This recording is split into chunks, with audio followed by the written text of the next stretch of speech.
atomic gigantification was a sweeping Japan nation when along came a dude with an ultra attitude, a common rider who's the greatest kicker of Japan. And of all, man, life's too short now, baby, to not talk big now, baby. Hello, ladies and gentlemen, and welcome back to Kaiju Conversation. I'm your host, Elijah, and joining me, as always, my lovely co-host and editor. Hello, I am Rex. And we are back at it again for the third episode of 2024. Two episodes this month, though. It's kind of nice. It's kind of nice, not gonna lie. It honestly, it felt kind of weird only doing one episode last month. Yeah. Not that I minded the break, but was a bit strange coming off last year's pace. Yeah. Though, admittedly, doing 2 episodes this month has been kind of a strain on me, not gonna lie. Yeah, but you also have other projects at the moment, so... Yeah, which I'll talk about a little bit here in a little bit. But here we are. Before we dive into what's going on, what we're doing, there is something that we need to talk about, because I think we haven't talked about it since we got the email back in December. Mm-hmm. So this is the third episode, I think, since we got that email that we've recorded, and I just have totally forgot to talk about it. Mm-hmm. So we got an email from a website called FeedSpot. They're an analytical podcast site that keeps track of social media followers, downloads, something to do with the algorithm, and how frequently you upload and all that. We got an email from them, and they were like, "Congratulations, you made it onto our top 10 kaiju podcasts for 2023. I was like, "Oh, that's cool. I bet we're number 7. There's plenty of other legacy podcasts, I would say, older ones that have been here for so long, the Kaiju Kingdom podcast or Kaiju Transmissions, right, stuff like that." I was like, okay, so those, they'll probably beat us. And I go onto the site because they have the list linked, and we're at number 1. And I'm like, that's whoa, unexpected. So we charted number 1. And then I was like, I wonder if they have a Tokusatsu list. So I looked up Tokusatsu, and guess what? What? Number 1 on Tokusatsu as well. What do you mean we're too good? I'm genuinely shocked. I was not expecting anything like that. And just, having that, I was kind of it really kind of took me, I was kind of really surprised by it. And if I'm going to be honest, you and I worked very hard last year, researching, keeping up on our schedule, editing on your end, Rex, doing the graphics, doing the promotion stuff. We did a lot. So, that hard work really, really goes to show. Apparently some people think it paid off. I know there's a potential another announcement we can make here. Probably in about a month is when we'll find out if anything else is coming from our output from last year. So we'll find out then. If something happens, I'll definitely be like, "Hey guys, look at this." If not, oh well. Either way, I'm very proud of what we did last year, and I'm very thankful to everybody who's listened. So a huge thanks to you, the listeners. Congratulations, Rex, and congratulations, Kaiju Conversation. Thank you. Congratulations, Elijah. So now that we got that housekeeping out of the way, Rex, how have you been, man? I've been doing pretty good. Had a fairly chill week, all things considered. I envy you. Yeah, I can most surely imagine that. Well, that's good. Have you watched any Tokusatsu lately? A little bit of Garo. Been rewatching the original series as well as, caught up with Hagane of Sugimono, the newest show. So, yeah. Okay. Having fun with that. Okay. Is there anything else you've checked out?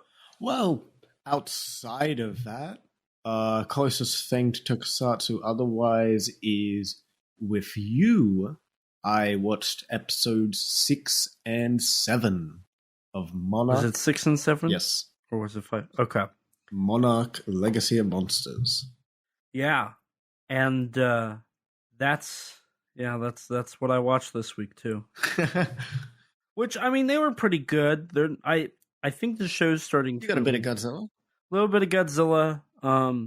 Honestly, I really feel like the show is kind of starting to stagnate in terms of, like, getting better. Yeah. Now, that's not to say it's getting bad. Like, I want to say it's episode, like, 3 or 4. 4 was the one you disliked. Okay. I've since rewatched episode 4 and actually realized it's pretty good. See, episode 4 would be the only one that I would say I didn't like. And then I would say for the majority, the rest are okay or decent. And then I think there's like one that's actually pretty good. I'd imagine that's episode 1 or 2 for you. Yeah, it maybe both are pretty good. Mm-hmm. So, like, I mean, I've been enjoying it, but it's not like, oh my god, this is exactly what I've been waiting for from a Godzilla-based television show. But like, I'll work with it. Like, I don't hate it. It's better than 2014. It's better than King of the Monsters. It's certainly better than Godzilla versus Kong. I would argue it's the best thing in the Monsterverse. Skull Island still has it beat, and I haven't seen Kong Skull Island has it beat. I have not watched Skull Island yet to confirm nor deny that one. I mean, it's better than the Skull Island anime. I'm not going to be surprised if it is Kong when Skull I inevitably Island, watch it. Better than as well. I think Kong Skull Island still has it beat. I think the visuals in Kong Skull Island are still peak visual. See, for me, my issue with Kong Skull Island is that I just find the two main leads really boring. And so, like, whenever it's not John Goodman, Samuel L. Jackson, and John C. Reilly or Kong, I find the movie a bit dull otherwise. The visuals are nice, so I'll agree with you there. And it did get nommed for a Academy Award for Best Visual Effects. Oh yeah, it did, didn't it? But getting back on track here, I've been very busy. So I've heard. So that's why I haven't watched a lot of Tokusatsu. One thing I can talk about now, I think I could have talked about this last recording. I think it was just about to be announced. Titanic Creations is doing a articulated figure of Yonguri from the 1967 film Yonguri Monster from the Deep. And yours truly was the person to help them to get the license. Whenever they made their call for like needing help in securing the rights, I checked in with them. I offered my first few thoughts, which was MGM Studios, now owned by Amazon. I knew it wasn't Kino Lorber because they had lost the rights. They had already reached out to Amazon and MGM Studios, which ended in nothing. Toei did not have the rights. So I went to one of my contacts and I was like, hey, we're looking for this license. Where do you have any ideas? And he helped us out and delivered the contact information. Turns out that much like how Space Monster Wangmagwi has been given to the Korean Film Archive, Yonguri is the same thing now, which makes sense because Kim Ki-duk, the director, has passed away, the writer for the film's passed away, the producers passed away, and the company Far East Entertainment has been debunked for decades. And the U.S. distributor didn't have complete ownership, and the Japanese distributor did not have complete ownership. So those rights have since reverted back. Outside of, I think MGM does, in fact, own the AIP version, because that's who Kino went through to license the film. But they've since lost the license, so now the film is waiting for somebody new to pick it up. But, hey, we got the character licensed. I've sent a couple pitches for what they can include. And then we should see. I'm going to try and help them with some marketing through some of my outlets and whatever else I can do to help them get it out there. The model, the 3D render, was made by Dope Pope. It looks amazing. They're going to be doing a 6-inch articulated figure in the same scale as Gorgo. Nice. And then they do plan on doing I want to say it's the 30 centimeter X Plus esque figure, which I will also be probably grabbing that simply because it's Younguri and I kind of helped make this happen. So that's I'm pretty proud of that. That's my first official kaiju work. Yeah. And it's not even the only thing you've got in store at the moment, is it? Yes. I can't. So as of when this recording goes live, it might be announced or it might be just around the corner. But I've hinted at this. I've been working extensively on a project. I actually just interviewed somebody earlier tonight of this recording on the project and worked on that interview and how it, works in with the rest of the project. Yeah. Rex, you are a creative consultant on it, and so is my friend Danny DeMana, who so I guess that makes that my first official kaiju work. Yeah. Based. Too based. So I've got that in the works, and I'm actually this project I'm on. Technically, I will be doing 4 things for the project. It just so happens that I have done 2 of the 4, and I'm like 75% done with the 3rd one, and then the 4th one is a tiny little project I'm going to be doing next week. Mm-hmm. And then it's just waiting for the announcement, which admittedly is going to be kind of big for me just because of the opportunity it has given me. And this kind of it's a story that has now gone full circle, but could lead to more. It could lead to more possible projects in the future, both with the company that I'm working with and with the people I'm working with, we'll say. Right. Both of which are awesome, and I've already I'm already set to do another project. It's just a matter of when do we get the green light to start working on it, and when can I get the assets I need to work on it. So that that means I've got that project in the works. So I've got 3 official kaiju. If you want to count the 3 smaller ones, it's a total of 6 official kaiju projects I'm working on through probably June. And then it's G-Fest, which I'm going to be paneling at more than likely based off of what I've submitted and what people that I know have submitted and what I'm included on. So that's another thing that's coming up too, that I guess I can say that. So yeah, the reason I haven't been watching a lot of Tokusatsu is simply due to the fact that I'm too busy working on Kaiju and Tokusatsu. That's a weird sentence to say. So, whenever we do our next recording, which is going to be weird because of how our recording schedule is following this episode. Yeah. That's true. I probably will be talking about my next project that is official. I already know, like, I guess I can say this. 2 of the 4 projects for this big project are done. They've been sent off and they're done.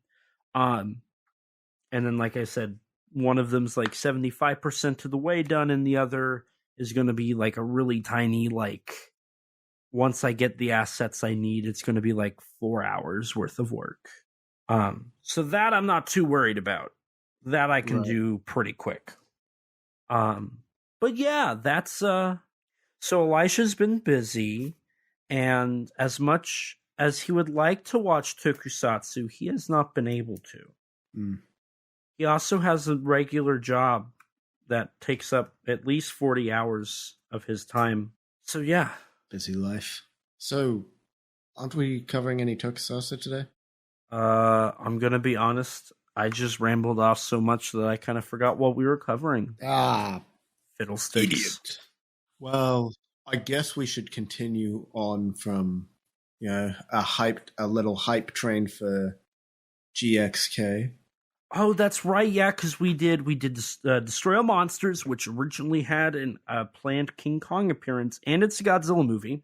And then we did King Kong Escapes, a legitimate King Kong movie. So we need to keep that hype train up. Yeah.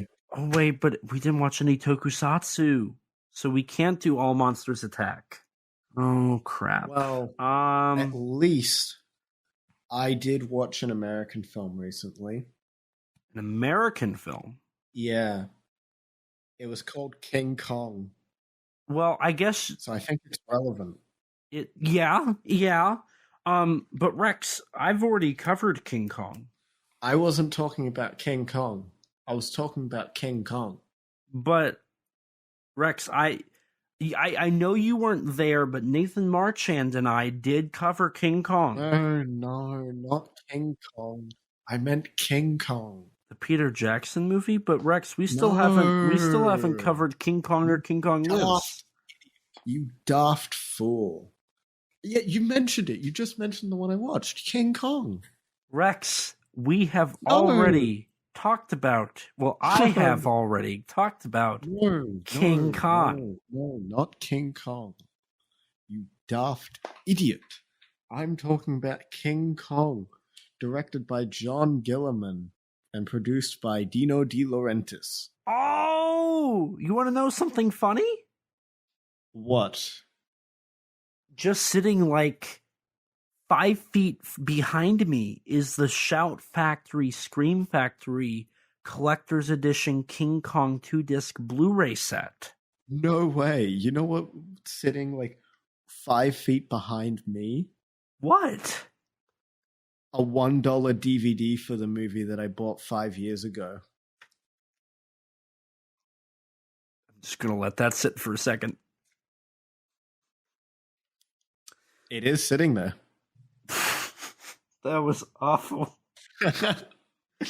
So why don't we cover King Kong 1976?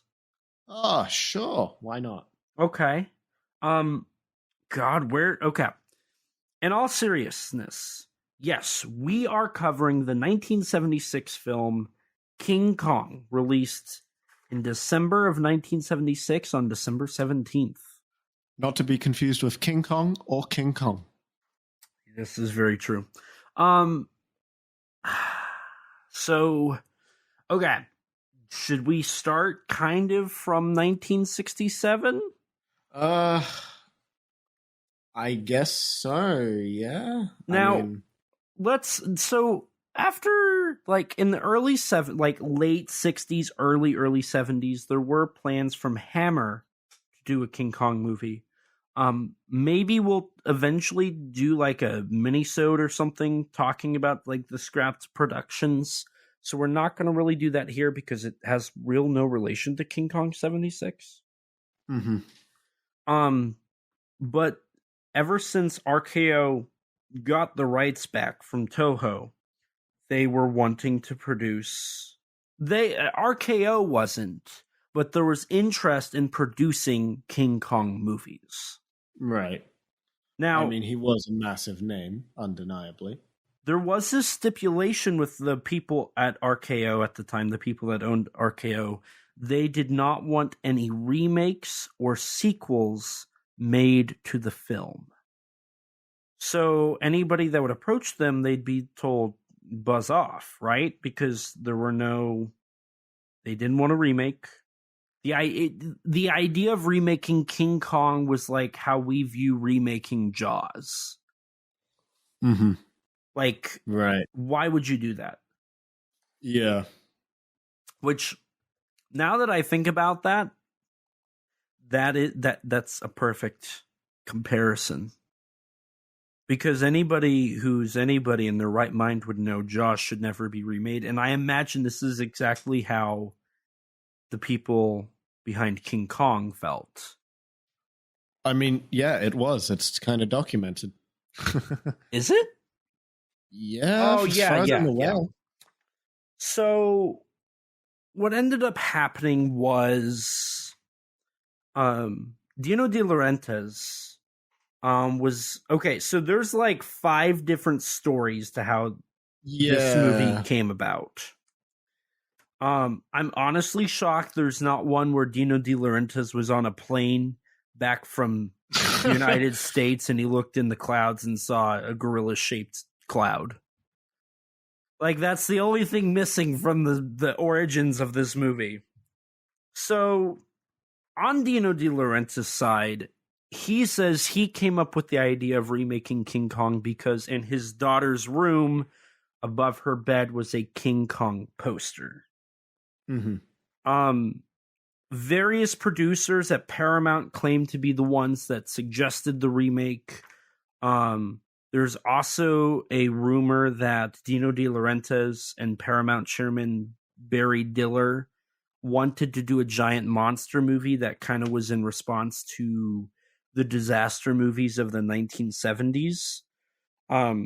Some reports say that they wanted to do a space monster. Some reports say it was just a giant monster. So there's a lot of different stories behind how this film actually came to be. Yeah.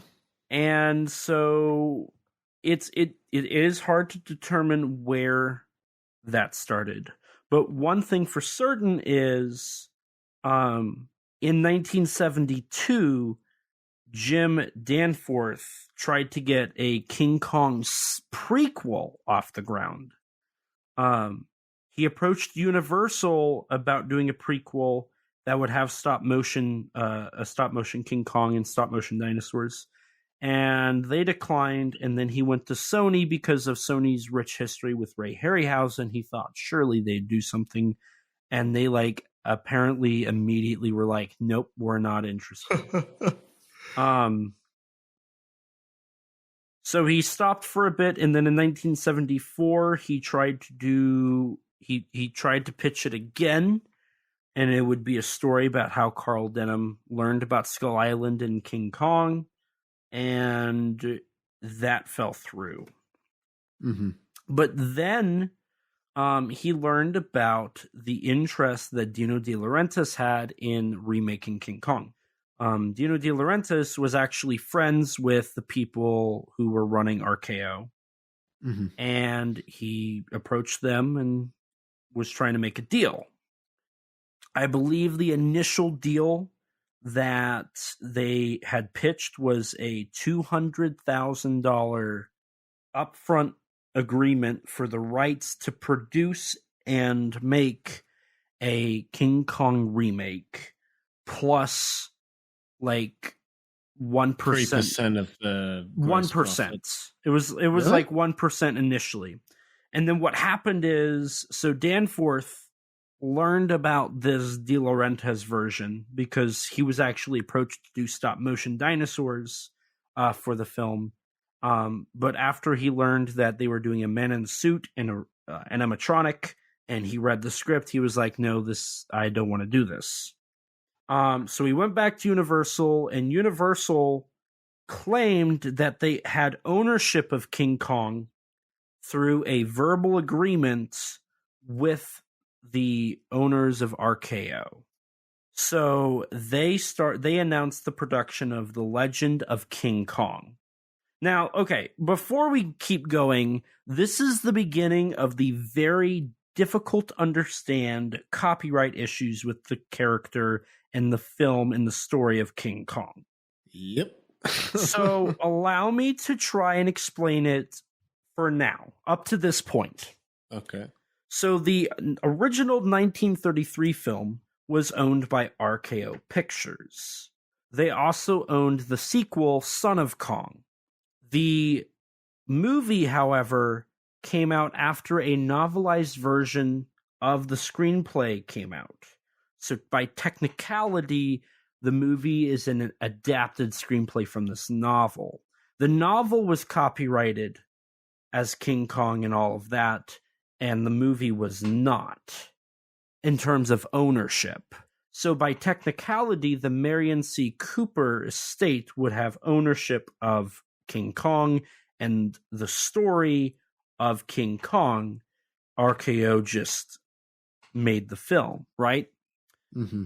So in the year 1960, they were supposed to renew the copyrights. However, RKO did not, and the Marion C. Cooper estate did not, or I think Marion C. Cooper himself did not. So, Jim Danforth claimed that King Kong, the novelized version, was in public domain. But that was kind of disregarded at the time because Universal claimed to have ownership, RKO claimed to have ownership, and Paramount and Dino De Laurentiis claimed to have approval to produce a film, which created a very conflicted issue. So the Dino De Laurentiis film was already in early pre-production. I want to say the first script was dated for the script was dated for like December of 1975. Actually, they started working. I think they actually started working on it. Like the first draft was a little earlier than that. So in like mid to late 1975. I mean, The Legend of King Kong was also fairly well into pre-production as well. Mm-hmm. I mean, it was supposed to start filming in January of 76. So. Yes. So thus began a race for who could make a King Kong movie. In the meantime, Universal then tried to claim ownership and sued both RKO and Dino De Laurentiis for using King Kong. Come to find out, the Supreme Court took one look at this case and was like, no, there's nothing, you are claiming ownership to this character by a verbal agreement. There's no contract, there was no signature, there is no report of this happening. So RKO, of course, made a deal with Paramount and Dino De Laurentiis, and then they countersued Universal for infringement of the character, because Universal was still trying to produce Legend of King Kong. And then Dino De Laurentiis also countersued Universal. So Universal just got double teamed, and it was a disaster. And then afterwards, Universal tried to get involved with the Dino De Laurentiis film, but the agreement they tried to make was they would have the merchandise rights, the sequel production rights, and they would get to pick what script was used. And Dino De Laurentiis said, "No, get out." So then by early 1976, first week of January, Dino De Laurentiis publishes this marketing stunt saying King Kong coming Christmas of 1976, and they start production on their film. Now they still all of the lawsuits and whatnot ended with Universal agreeing to to delay The Legend of King Kong until the release of King Kong 76. So they would be starting in January of 1977. They had a director decided, they had a cast decided, they had Fay Wray was even agreed to do a cameo. They acquired the rights to the 33 musical score to use as the music for this film. And they had Jim Danforth on to help do the special effects. It was going to be stop motion. They had everything figured out. Mm-hmm. And they put a hold on production, but as time went on, they took down the set they had built already. They had stopped promoting it, and they just quietly just put it under the rug and let it die. And then following that, of course, during all of this, King Kong is in production. Filming took place started in January of 76 and lasted until September of 1976. So it had a 9-month filming production schedule, which is like 3 months longer than the actual typical. Which part of it was, so they filmed the opening. That was the first thing they filmed, was the opening shots. And then, like, they did that just so they could say, hey, our film's in production. You have to wait on yours.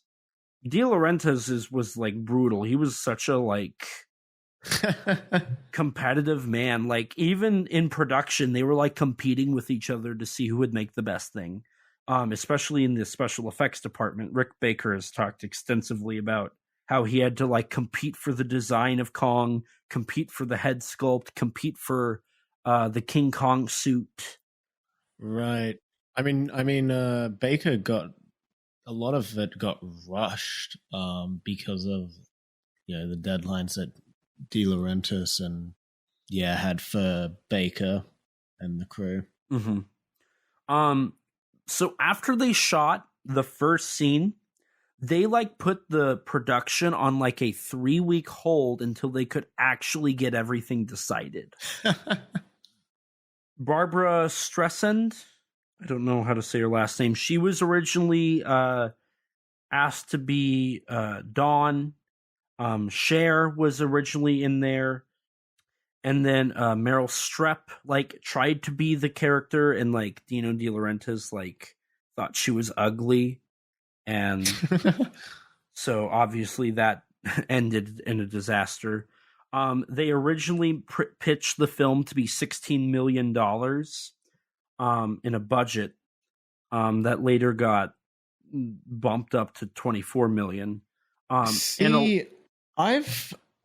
not entirely sure if those numbers are accurate, because like there are reports from the time that from 76 that placed the original budget at roughly around like 10-ish million.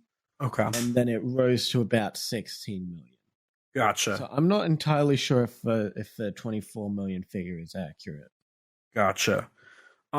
But either way, production ended up... And then there was 10 million on marketing as well. Gotcha. Either way, like, the budget definitely went over. Yeah. Mostly because of the giant monkey animatronic they made. That they barely used. They barely used because it was a disaster. But a lot, like, for the most part, the way De Laurentiis got the money for that is he sold international distribution for the film, and like got NBC to pick up the televised rights and whatnot early on, so that he would have that money already, and then he would be able to use that for production, which is a very smart business move, I must say.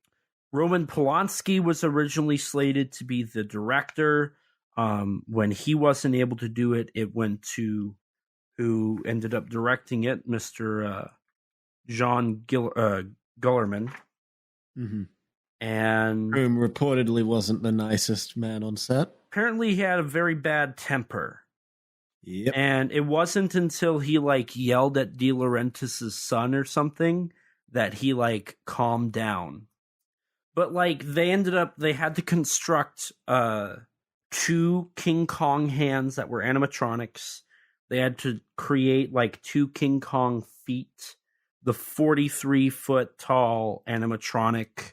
I mean, allegedly, there's a bit of contention on this, but allegedly, when it comes to the hands, there was actually an accident that they made 2. Allegedly, they made 2 right hands by complete mistake due to things getting rushed. That would be hilarious. I hope that's true. It kind of, now that I think about it, it might be accurate. I know one of the actors says it's true, but I think there's some historians on the film that disagree with that. Gotcha. I'm not entirely sure which one is more reliable, but that's what I've read. Gotcha. It's also worthy to note that partially why RKO may have been more willing to do a remake was because Marion C. Cooper died in 1973. Mm-hmm. So with him out of the picture, they kind of had to. They finally had the ability to kind of go do whatever they wanted to do. I mean, Marion C. Cooper's wishes, or I guess Wallace O'Brien's wishes, didn't stop John Beck. This is true. So it's actually, speaking of John Beck, it is important to note that Toho definitely got ripped off. So in 1976, so after the King Kong bidding war between De Laurentiis and Universal happened, the final agreement was that it would cost them $200,000 for the rights to produce a King Kong movie and sequel rights to it, plus 3% of the box office.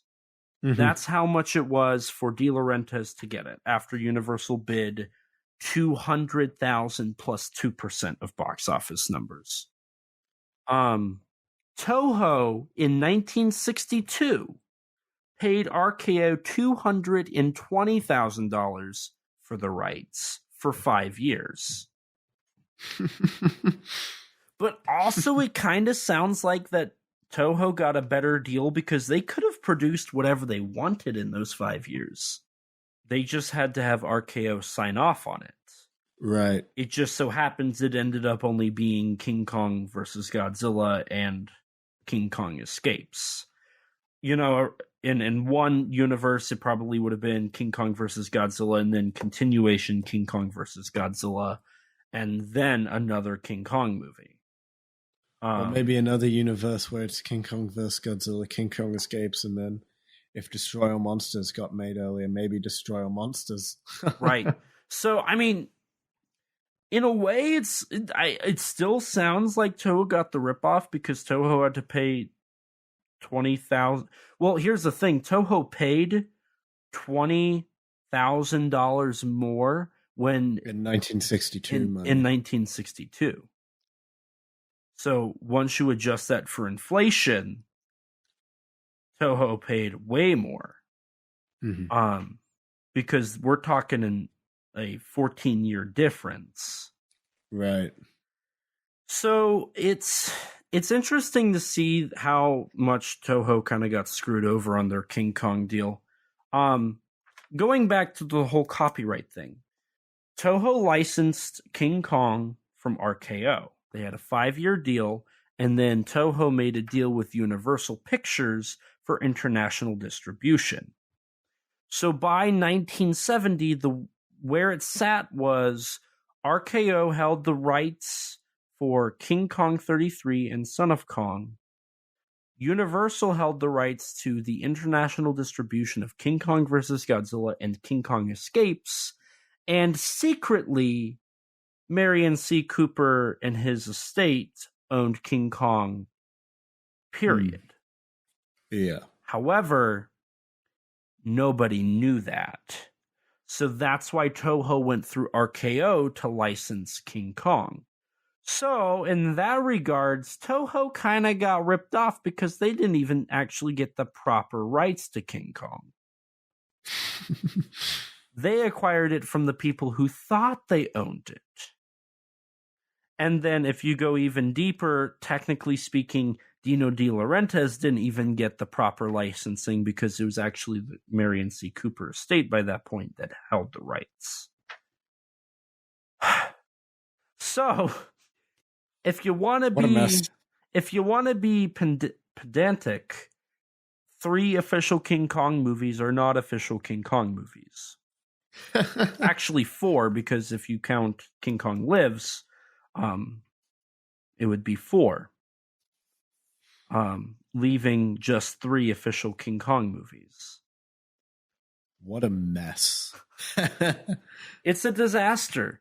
It actually is. But we'll pick up what happened after all of this and after the ruling for the Cooper estates, after we talk about the film here. So the first draft of the story still held the Empire State Building as the final location, and it did have dinosaurs. The one change to the original story was that helicopters would be the ones shooting at Kong, not fighter planes. And then, of course, they updated the time period to be in 1976 just because it was cheaper. And Dino De Laurentiis wanted a brighter, more entertaining film and not something that was dark and kind of brooding. The dinosaurs ended up getting cut due to scheduling issues because they had essentially 12 months to finalize the script, film everything, edit and the I heard film. that the initial plans were also for the dinosaurs to be stop motion. Yes. And because that wouldn't work with the men in suit in animatronic they were going for, it just turned out to be a disaster, so they got cut. Another thing was Fay Wray wasn't offered a cameo, but she said no to the De Laurentiis version. And then another thing was the villain of the film, Wilson, originally survived. I mean, his death only happens because of test audience reactions. Because it was filmed with him surviving. Same with the actual true ending. At the actual ending, Jack leaves Dawn during the whole crowd sequence, but they didn't like how depressing that was, so they just cut it to leave it ambiguous on whether or not on what happened following that. But in January, they eventually did start with on-location filming. The filming locations included Hawaii, New York towards the end of production, and Los Angeles. Yeah, and they spent quite a lot of money on that big animatronic. They did. Upwards of $1 million. Some sources even say it was up to $2 million on that alone. Right. And as it's known now, Rick Baker, which this was his second film he worked on, was brought on to help with the visual effects. What's funny is they scoffed at all of his ideas, and then they ended up going with all of his ideas. He won everything. His suit ends up being how Kong is portrayed throughout the majority of the film. The idea, they brought on a second person to co-act in the suit. That ended up going through. The design of Kong's face ended up being his. And he ended up just owning the special effects department. But originally he wasn't going to get any credits. The only reason he ended up getting credit was because Time Magazine ran a story on the production, and they talked about Rick Baker and his work in the suit and whatnot. So after that, Rick Baker approached De Laurentiis and said, "Hey, I want to get credit for this." So at the end of the film, there's a little blurb before the actual credits that say the producers of the film would like to Interesting. I was wondering why the special effects crew got credited before the cast. Like, I'm like, oh, that's really unusual. They did that because they had to. The reason they weren't. Of course. What do I expect from Hollywood? Originally, the reason they weren't going to do it was because they were promoting. So with Jaws, the thing everybody talked about was the animatronic shark. Right. They were trying to say that King Kong would be all a 45-foot animatronic Kong. Well, that turned out to be a disaster. The animatronic was a disaster to watch. So they scrapped that idea and went with the men in suit. And because Rick Baker and that team ended up doing so much of the work and so much stuff, they approached De Laurentiis and said, hey, we better get acknowledgement and I think a pay increase or there's going to be problems. So then he went and did that. An interesting connection to the Toho King Kong movies. Rick Baker originally wanted to create arm extensions to make Kong look more gorilla-like. But due to time constraints, that got scrapped. Yeah. So there's an alternate reality where we have the freakishly weird, long-armed 76 King Kong, too. Alternate reality where the 76 King Kong has the changing arm size lengths. And I don't know how to feel about that. I mean, another thing I find kind of funny is that this is technically Baker's second time playing King Kong. What do you mean by that? He played King Kong for like insert shots of Kong's hand in a 1972 Volkswagen commercial.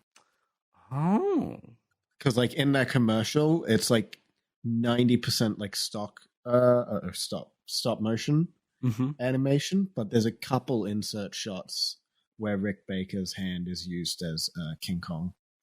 So I guess that would be true. Yeah. And I'll bring this up at the end as well, but also funny enough, Rick Baker made a cameo in Peter Jackson's King Kong in 2005. Yeah, I read that. So at this point, Rick Baker's like the dude who owns King Kong at this point. Changed my mind. For the big animatronic, it took 48 puppeteers to make it work. There was also a large dead Kong constructed for the ending of the film.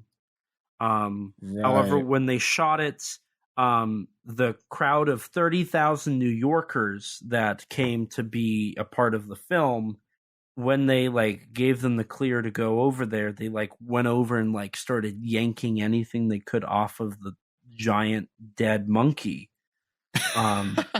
as a souvenir.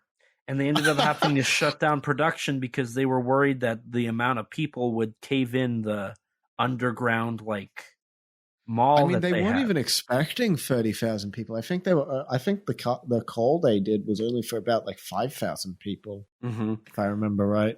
What's funny too is and I'm jumping ahead here to talking about the actual movie, but you can see extras like waving at the camera.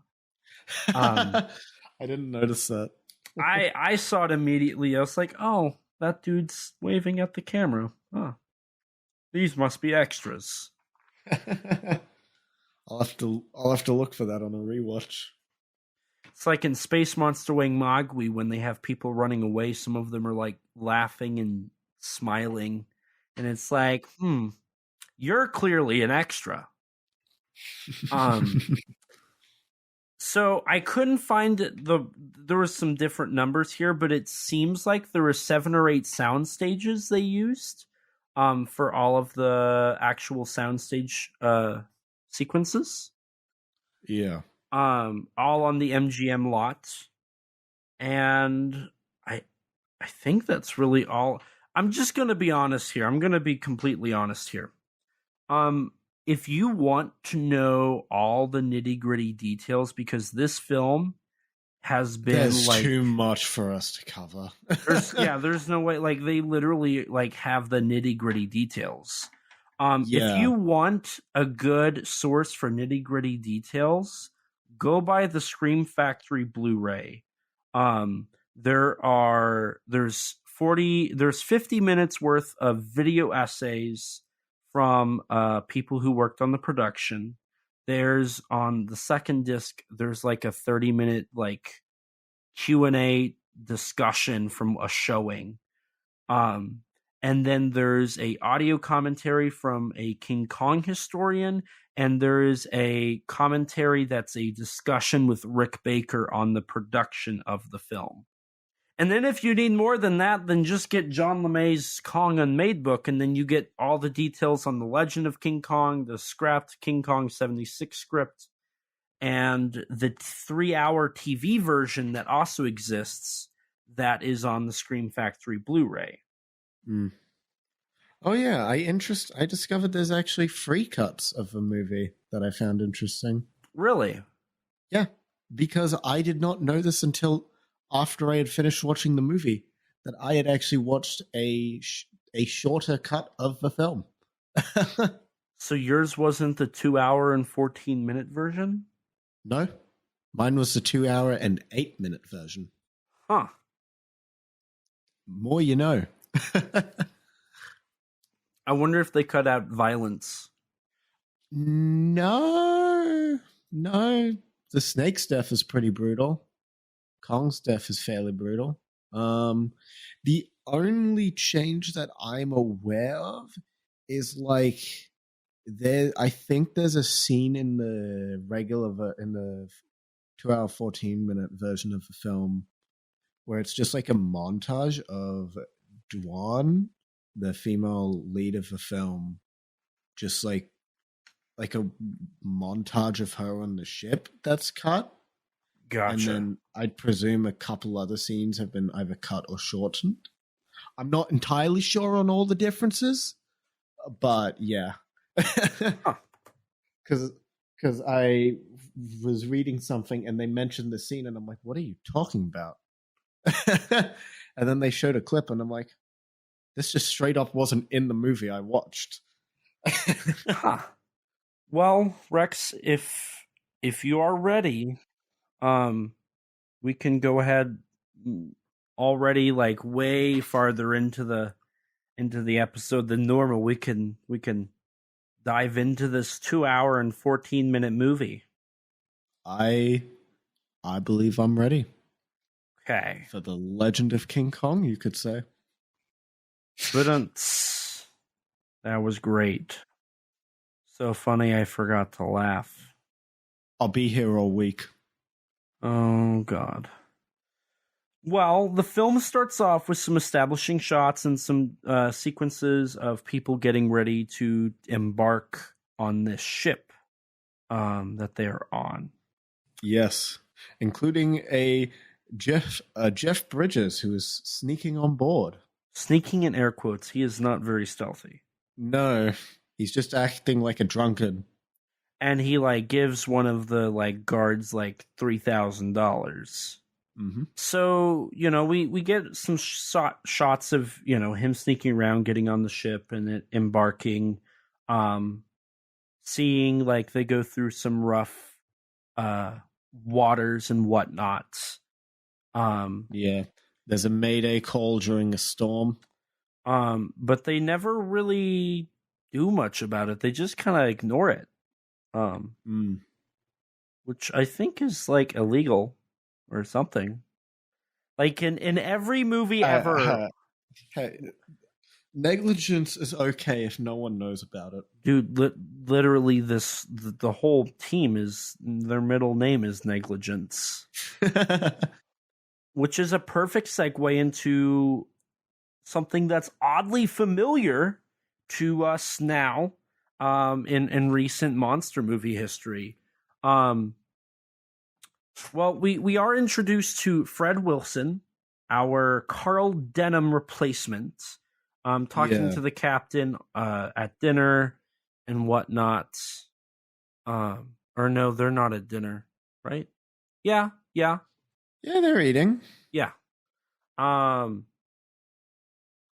then we cut to the debrief sequence, which is a monster movie cliche, of Fred standing in front of a white screen where they're having something projected onto it.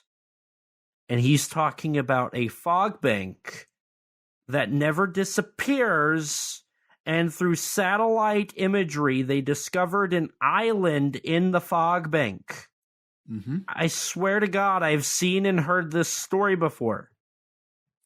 We're going to talk more about how Kong Skull Island like completely takes from this film later on. And then Jeff Bridges, during this whole like debrief. Was this the second monster? So 2 MonsterVerse films seemingly taking a bit from other King Kong movies. Interesting. Yeah. Because, I was getting a massive Skull Island vibe from this scene. No, it legitimately feels like it's taken straight from it. I mean, since both are set in the 70s, some of the outfits that that the casts are wearing look the same as well. Right. And Kong Skull Island takes place in 73? I think so. Okay. Because they don't reference Vietnam or anything in 76. No. I mean, this film's more about the oil crisis that was going on at the time. But they also don't really touch on it. Like the Fred Wilson is an executive for an oil company, and he's going to this island to get oil. But like they don't really like the events going on in the world at the time aren't really touched upon. Right. Yeah. I mean, this film sticks more to like the traditional, just like themes of Kong with like men screwing with nature and capitalism and that type deal being like more what the film's about. The oil crisis is kind of just a bit of like additional context. Right. And so as Fred Wilson here is giving his debrief, Jeff Bridges just kind of stumbles in and is like, or it's an animal. And I've seen reports of an island and animals. And then Fred Wilson's like, who are you? And then he is like, you're actually from another oil company and you're here to steal everything and you're getting locked in the brig. And yeah. But before they can lock him away, he discovers on the side of the ship, he notices a lifeboat sailing towards them. Which, after they go over and get the little lifeboat, they find a single unconscious woman. Mm-hmm. And arrow of this film. Now, real quick, I need to rewind here real quick. Whenever they take Jack away, Wilson like calls him a crook. But, like, in the same sequence, he admits that he bribed people in Washington to get this stuff to go for his company and make millions. And I'm like, wow, the irony. I mean, this dude's just an a-hole. Like, he has no redeeming factors, period. Not really a single one throughout the entire film. So, jumping back in here, so they get the woman, they take her into one of the cabins. Miraculously, her hair dries and looks like it's been, like, styled and groomed and everything, which I think is hilarious. This is our introduction to Jessica Lange, which this was her first film she was in. She was a model prior to this. And then we get some creepy, remarks about women and whatnot. This film is filled with 1970 sleaze. Right. I mean, even like the backstory behind like how she ended up on the lifeboat, it's implied that like she was likely going to be involved.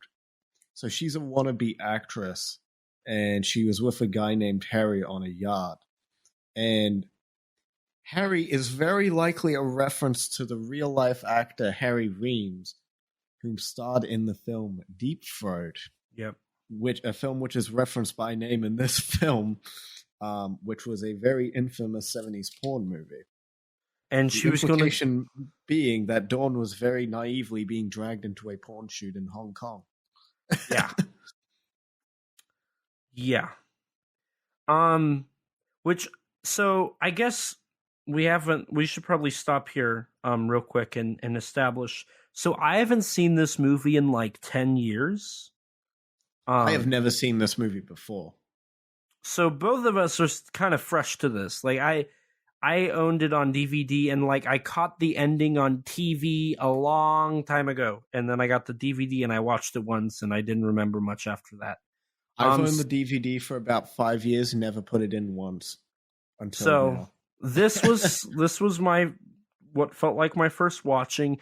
I was genuinely surprised by the adults like innuendos and sexual humor. Yeah.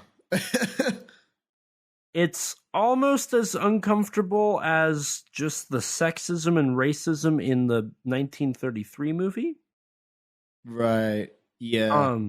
This movie just kind of has like the first half of it has a really like weird kind of rapey undertone to certain scenes. Even like some of the Kong scenes are kind of infamous for that as well. Right. And even later on, Wilson's like, the monkey tried to rape you, and she was like, no, Kong didn't do that. And then he was like, the monkey tried to rape you. Yeah, and I mean some of the characters are pretty sleazy. Like Wilson, I mean he's a married man, but like there's a line later on where he says like he'd be willing to cheat on his wife for Dawn or Dwan. Yeah, I this movie definitely made me feel pretty uncomfortable, and just like honestly, this reminded me a lot of the stuff that this is like a stretch, but I on a school trip. One of the evenings on a school trip. What? I went Where is this going? I went to the theater that was like down the street from the hotel we were staying in, and I watched X, which my teachers knew all about it. They were like, I mean, if you want to go see it, like, just be back. So I went and I watched X, and like that movie is very much based on like 1970s sleaze, and like this movie just reeked of it, like that same feeling. The only difference is X is also just a horror movie straight up that does that. While for like King Kong, it's a little different because like the 33 movie, while it does have certain moments like that, it doesn't really do that. And then Son of Kong absolutely does not. The Toho films do not. Even like 2005's Peter Jackson movie, which I haven't seen in a long time, but I don't recall really any sleaze there. And I mean, there's Ape doesn't have any. The Mighty Peking Man is a little suggestive from what I can remember. Skull Island has no sleaze, neither does GVK, and I guarantee you GXK won't. So it was just really weird to see a King Kong movie like this. Yeah. yeah. Just there was like there weren't too many moments of it, but the moments that there were, I'm like, okay, we're going here, alrighty. See, Thanks. so this is gonna sound really, really stupid. So like, okay, kids who grow up on monster movies, like you watch your Godzilla, your Gamera, your King Kong, right? Like, yeah. This is like if the kid were to watch this with like his mother or something, it would be really awkward. Like out of all the King Kong movies, this is easily the most, well, I don't know. King Kong Lives has an actual nip slip. I mean, so does this pretty much, I'm pretty sure. But this one's not nearly as noticeable. I haven't seen King Kong Live, so I can't comment. It's like straight up. Doesn't in the female Kong have nips as well? Yeah, but Linda Hamilton just jumps out of bed and it just kind of shows up there. I have a story to tell about that, but I will leave that for whenever we inevitable talk about King Kong Lives, and I talk about what 7-year-old Elijah thought whenever he watched King Kong Lives alone. Oh no! I don't know if I want to hear this. I'm going to be honest. So I mean, yeah, there's just this creepy undertone. But they kind of stop it. And what happens is Wilson goes to Prescott, Jeff Bridges, after doing a background check. Who has amazing hair, by the way. He has amazing hair and amazing beard, and he's apparently a doctor turned scientist for ecology who goes to like Princeton. Paleontologist, I think. Paleontologist who also like did photography. Yeah. Now Just this a is jack of all trades. I see what you did there. That's funny. You bridged the gap. Oh, that wasn't even intentional. Well, you bridged the gap. Good job. I see what you did there. Yeah. Oh. So let's very funny. Very, very. Let's pause real quick. So an interesting thing to note is the photographer thing was in the original script was supposed to be a blonde woman who was a photographer that came on the expedition. You know, that sounds like another film, Mike. And she would end up being the love interest for Kong. That sounds like a familiar film set in the 70s that would come a couple decades later. Yeah. With a big monkey. Yeah. What a funny coincidence. Again, like, that makes two things that Skull Island has literally just taken. And, I mean, we've already talked about it, but there's no dinosaurs in this movie. So there's the third thing. Right. So, literally, like, there's Although I think in Kong Skull Island's case, I've heard that's not really their choice for the monster. Yeah, that's with the copyright issues that happened after this movie. Yeah. Which we'll talk about. We love legal mess.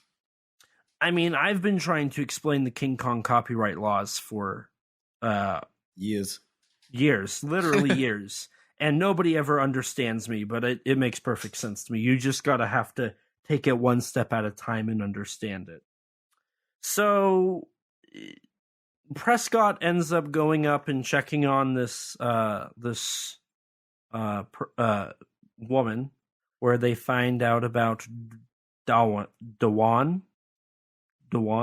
right?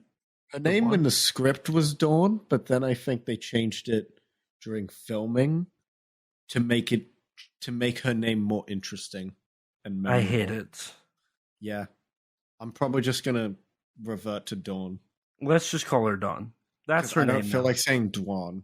Dwan is stupid. It is. And she's like methed out. Like, she's like giggly and just talking like. Or she's absolutely hysterical. She's hysterical. And then Wilson, so after they like get her to lay down and she's like, maybe my luck's changed. Wilson tells Prescott that he's going to be the photographer and that's how he's going to earn his food and board. And so from there, they end up getting to the fog bank. They get in the boats and they sail off. Dawn like begs to come and they end up giving it her. She gives a good reason, so Wilson lets her come. Yeah. Once they go through the fog, they turn out to find the island. And once we get to the island, we enter into the on-location filming, which was in Hawaii. Interesting fact here. King Kong 76 was filmed in Hawaii.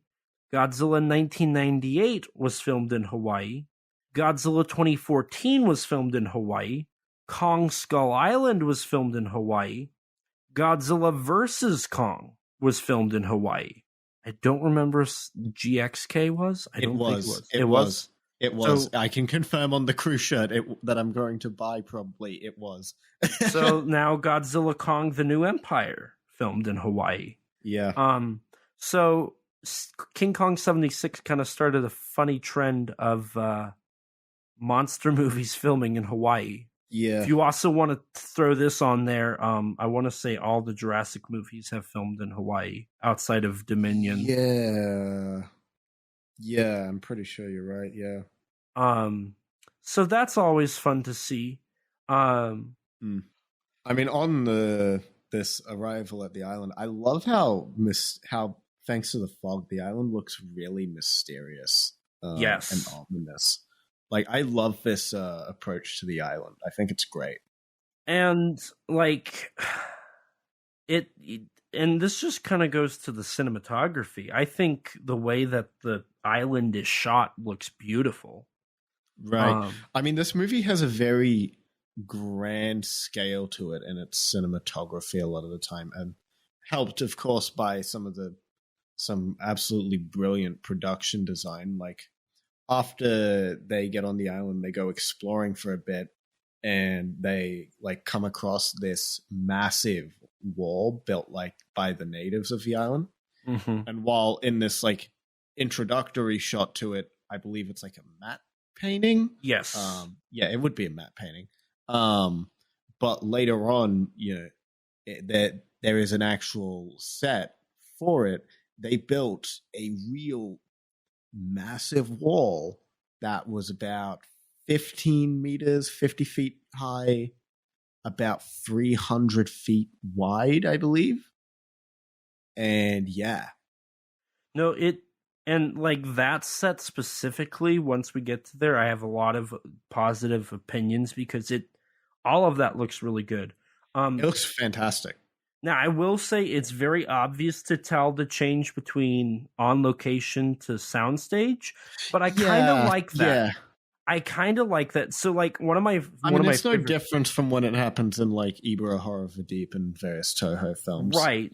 And for me, I don't know. So I have this weird appreciation for like they go out, they film the wide angle shots and like the big like wide shots and all that on location. And then when you get to like the personal like medium or close-ups or something, it switches to a soundstage. But you can feel like it's a soundstage because it does feel more personal. And there's just something about that I love. There's something about that era of filmmaking where you could tell when they were on set and when they were on location. That was just, it's a nice novelty. I mean, there's also just a beauty to the set designs as well on a lot of those sound stages. So it's like, even when it's noticeable, it's never really like, I never see it as a bad thing necessarily. You know? It's kind of its own beauty to it. There's an art to it. Absolutely. I kind of like a lot of how this film integrates the matte paintings and all that as well. There's a fun little style in like scenes like the log scene later on. The compositing in this film is beautiful. Yeah, there's some great composite shots. a couple janky ones, like when Kong falls at the end of the film. That's a bit janky. The ending is riddled with composition errors. Yeah. But I mean, there's some shots of like Kong walking in a crowd of people near the end that genuinely looks fantastic for 76. Mm-hmm. No, the composition's really good, and a lot of it too. And Rick Baker also made it a point to point this out. The lighting looks fantastic in this film. Yeah, the lighting is on point, which we'll talk about stuff like that as we get to it. But I do, jumping back into where we are in the plot, I love how like Jack is like, look, there's like fresh mud and whatnot, like clear repairs of a giant god-like creature, like they're trying to keep out. And Wilson's just like, nah, yeah, can't be. I love that. And then they're like, it's and ridiculous. He's like, these are ruins from an ancient civilization. And then suddenly the drums start. It's like great. And then Jack's like, must be a mechanical band. But also at this point, up until this point, the film has not felt like a King Kong remake. It has felt like its own thing. But as soon as this moment happens, everything just automatically becomes a King Kong 33 remake. Yeah. Which is both nice, but also it's like, man, like, it's not like it naturally like got to that point. It just straight up like, boom, okay, now it's just a King Kong 33 remake in modern times. So I don't really know how to feel about that. Like, they try to do their own thing, and then they ultimately just like a quarter into the film, they end up just doing what they set out to not do. Yeah. I think one thing that this film differentiates from the original that we've already mentioned is the lack of dinosaurs on this Skull Island. If there's one thing I can really complain about this Skull Island is that the lack of dinosaurs and just general lack of creatures makes it feel kind of almost lifeless. Yes, what I love about 33, even in 62 and 67, and from what I can, and 05 and Skull Island, is the places where the Kong creature is at is its own entire ecosystem. Right. I mean, I wouldn't say that the Toho films do that as well as, say, 33 or especially like 05, which 05, if I'm not mistaken, like they kind of like planned out and had like, there's like a bunch of lore around that whole ecosystem. And I mean, there's a bit of lore for like this Kong Skull Island ecosystem as well. Like even going back to 33, it very much, there's a world of wonder. It's kind of like that. It's kind of like, it basically is the Lost World, but what makes Skull Island more magical is that there's also Kong, the eighth wonder of the world. Right. And he's kind of like cherry on top. Right. And he's like the god of the island, right? Like, yeah. And then the whole novelty of the skull on the island, which the idea of Skull Island, like that's just a fantasy element that has existed probably for a couple hundred years. Just the idea of like sailing to Skull Island. Like I know there's a lot of like pirate stories that like, and now when I say that, I'm referring to like modern day fantasy stories of like traveling to the Skull Island where there's buried treasure, right? Yeah. But there is just a sense of fantasy to like think of there is a legitimate island that has a skull as a mountain. And the natural fear and like dread that comes with that skull. And then you have this group of people who come to this island to seek out adventure. It's an adventure story, and an adventure fantasy. And you learn that the skull is not the worst thing on the island, and you're shown like the Elasmosaurus and the spider pit sequence, the Stegosaurus, the Allosaurus, like all of that. Yes, absolutely, that's like horrifying and can kill you. But at the top of the food chain, it's King Kong. Mm. And something that I was thinking about this, something that I think the King Kong 33 and 33 remakes do that I think Godzilla 54 does as well, is they do give the monster the godlike feeling. And the only time that the godlike feeling is taken away is when civilization comes to combat the monster. Mm. Then and only then does the godlike aura of the creature lose its aura. Because you're seeing this primitive world where Kong is essentially a god, or for Godzilla, like on Odo Island, right? Like, this sense of, they would have a girl walk out and be Godzilla's sacrifice so that they could have. And this film kind of plays a bit with that, what you're talking about with Kong's status as a god at the beginning of the film on the island, and then after he's captured, the film kind of, and eventually is killed. This film kind of does play with that at a couple points.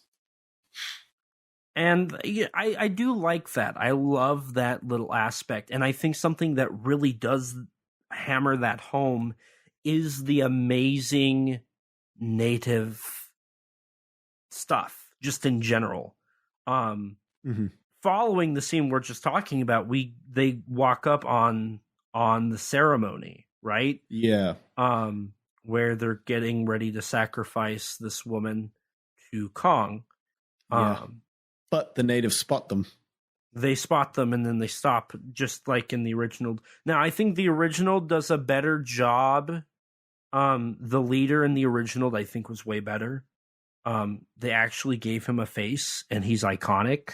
And he got credited, and he was pretty highly billed, which, I mean, we talk about it. That was like a monumental moment in film history for something like that. But in this movie, like, I will say, while the natives, like, I love the design of them, I love the choreography, I love their music, the mask, which apparently that actor in all of the behind the scenes images, like, just never took it off. I can't blame him. The set designs, like, everything's beautiful, and the cinematography and the scale is great for them. Yeah. But they also just feel like they're there. Like, they don't really bring a lot to it.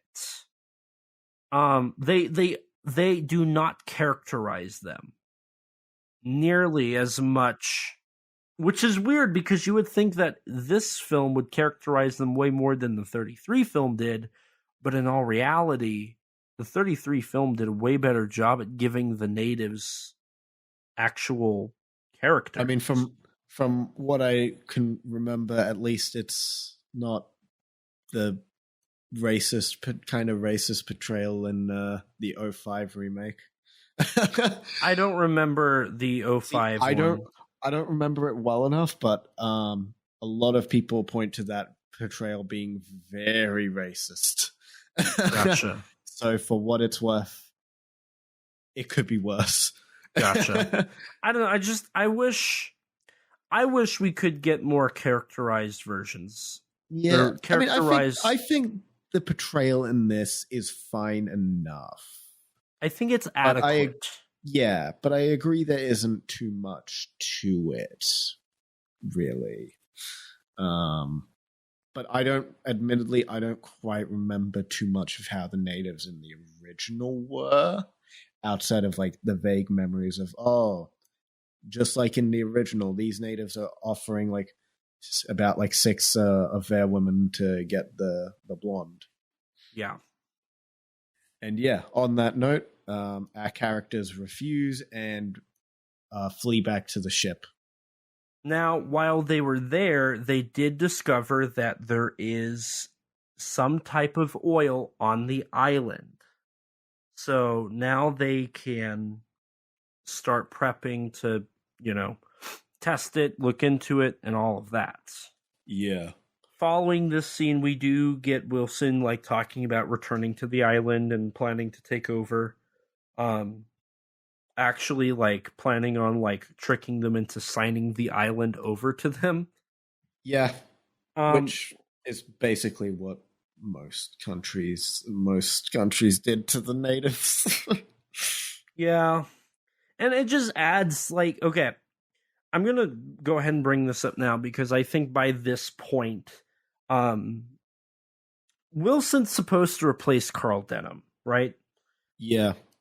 This is the worst idea of a replacement ever. Something that I appreciated was Carl Denham was such a colorful character.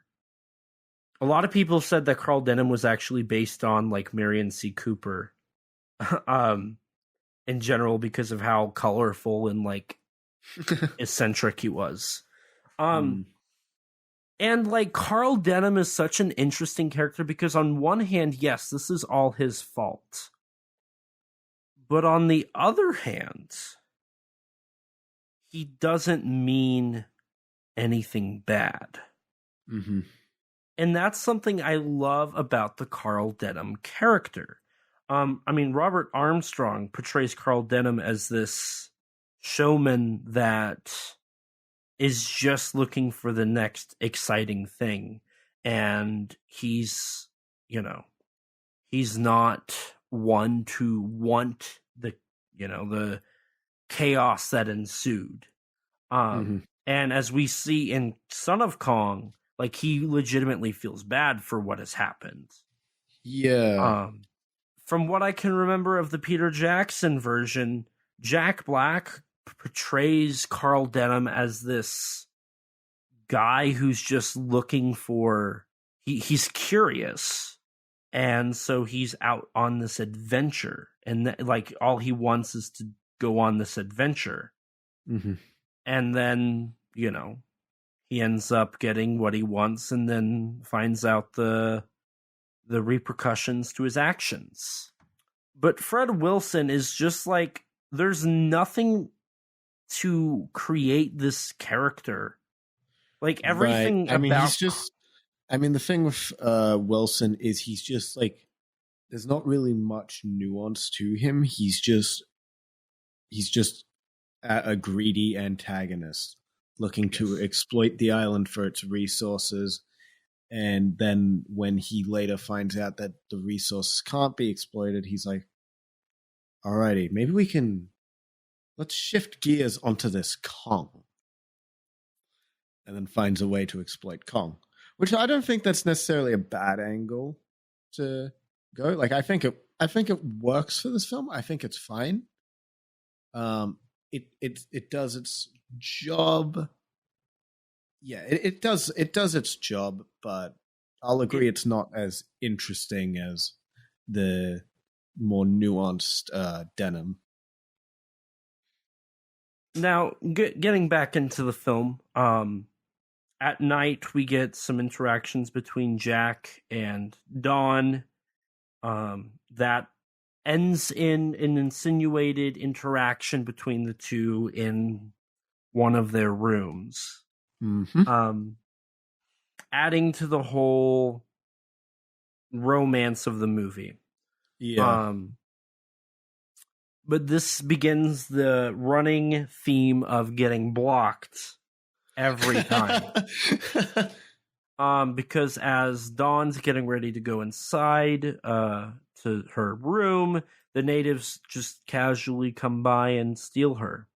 And then Jack finds a necklace in the same fashion as 33, and then he lets everybody on the boat know. Meanwhile, we get to see a beautiful ceremony. This ceremony is amazing. Yeah. Something was highlighted about how Dawn's drugged So it adds Oh, a yeah, layer. she is. Yeah. So it adds a layer of like, what's the word I'm looking for? Tension?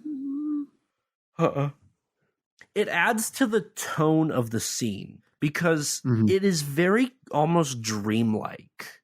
Mm-hmm. What's going on between the music and the lighting and the choreography and the sets.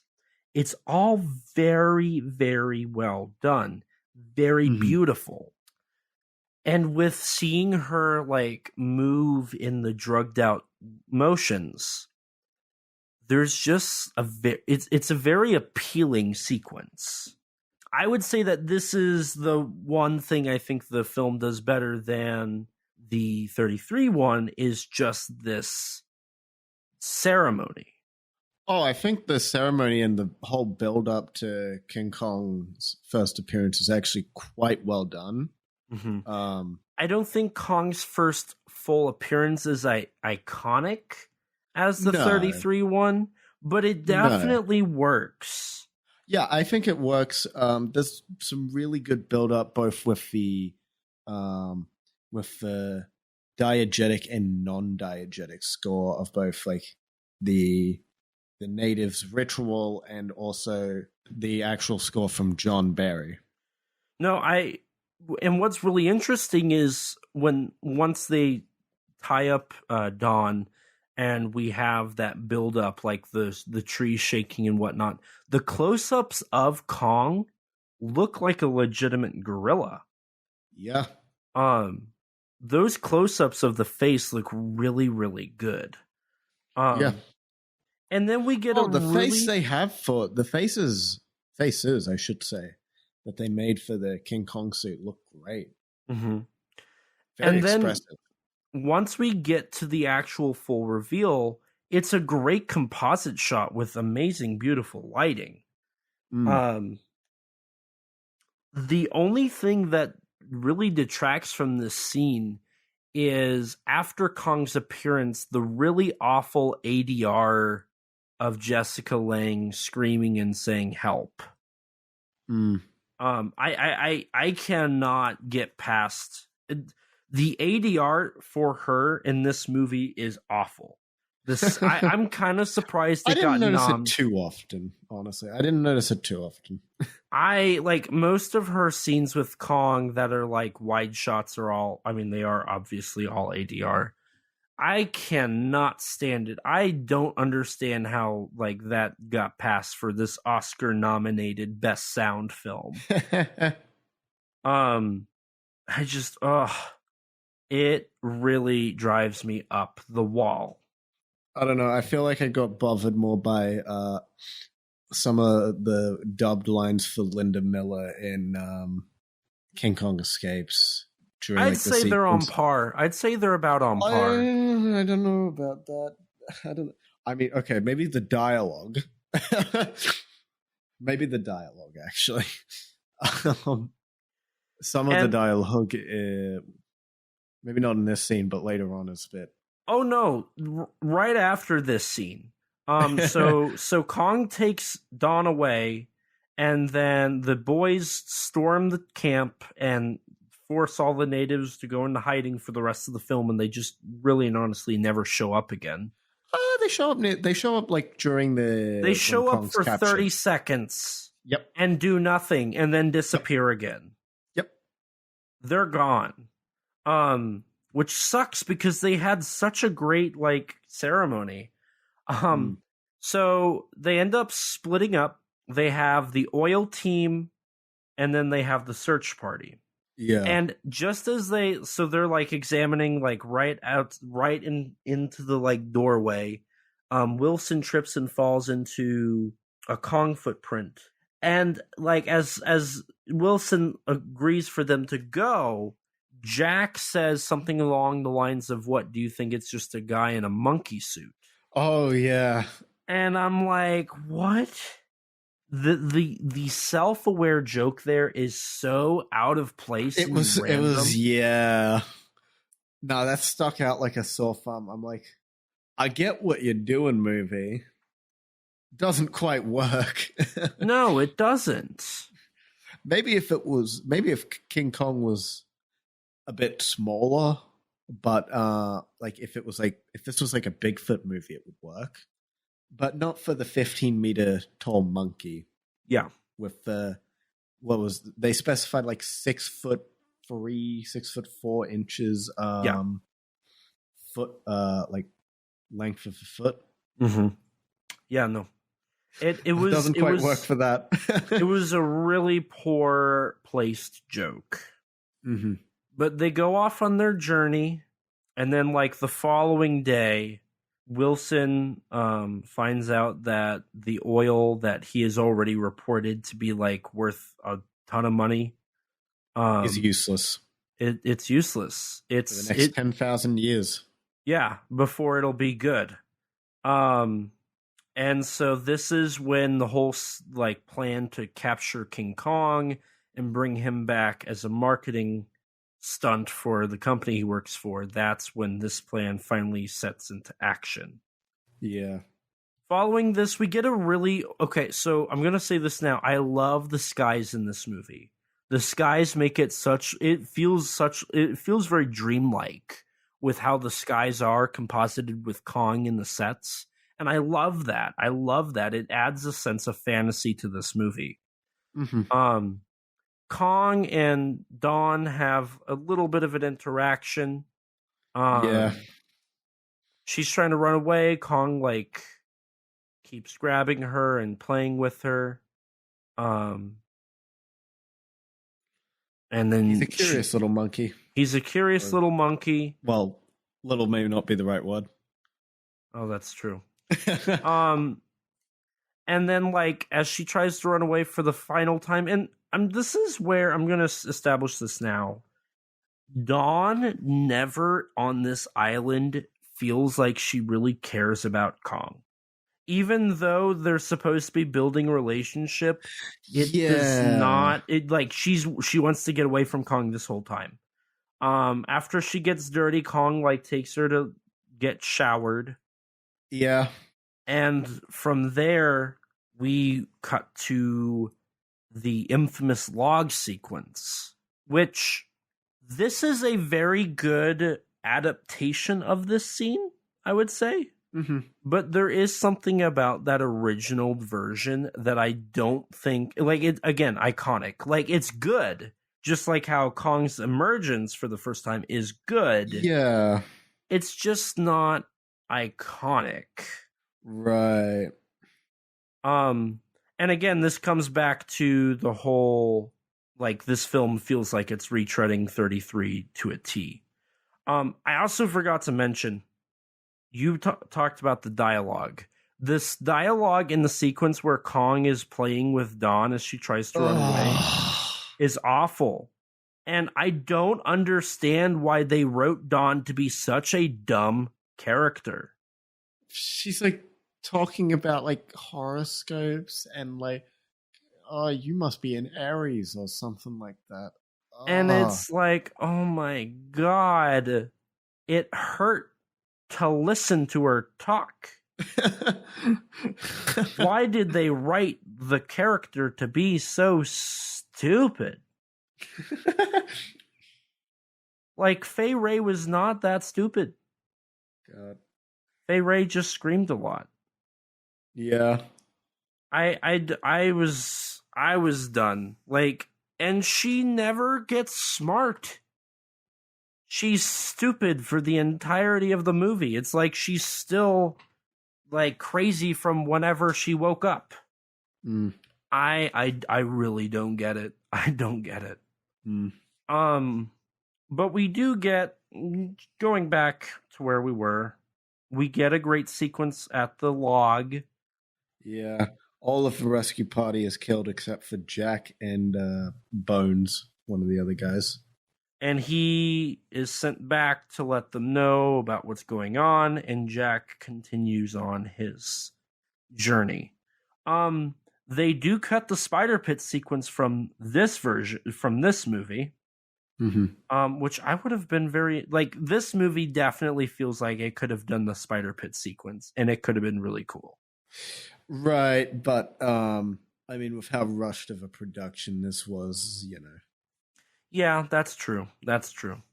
So, following this, Kong brings Dawn to one of the most beautiful sets ever, which is his little like mountain.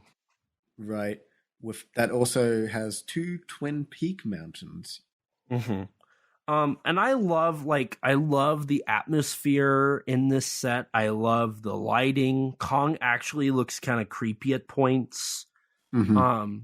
Everything about this is Kong is kind of creepy in this first half yeah. of the movie. I love the sets, like once they get to like the darker side of Skull Island, look really, really cool. Mm-hmm. And very dreamlike. Like the idea of Skull Island in this movie is very dreamlike. And I love that. I love the idea that this world is so fantastic that the filmmakers have made it so it looks so dreamy. Mm-hmm. I love that. Yeah. This is where we get the callback to the 33 film once again, where Kong starts to undress Jessica Lange's Dawn. He gets farther than the original Kong did with Fay Wray. And like that legitimately happened. Like they were able to make the finger actually undress her. So that's a little weird. Good on them. Good on them.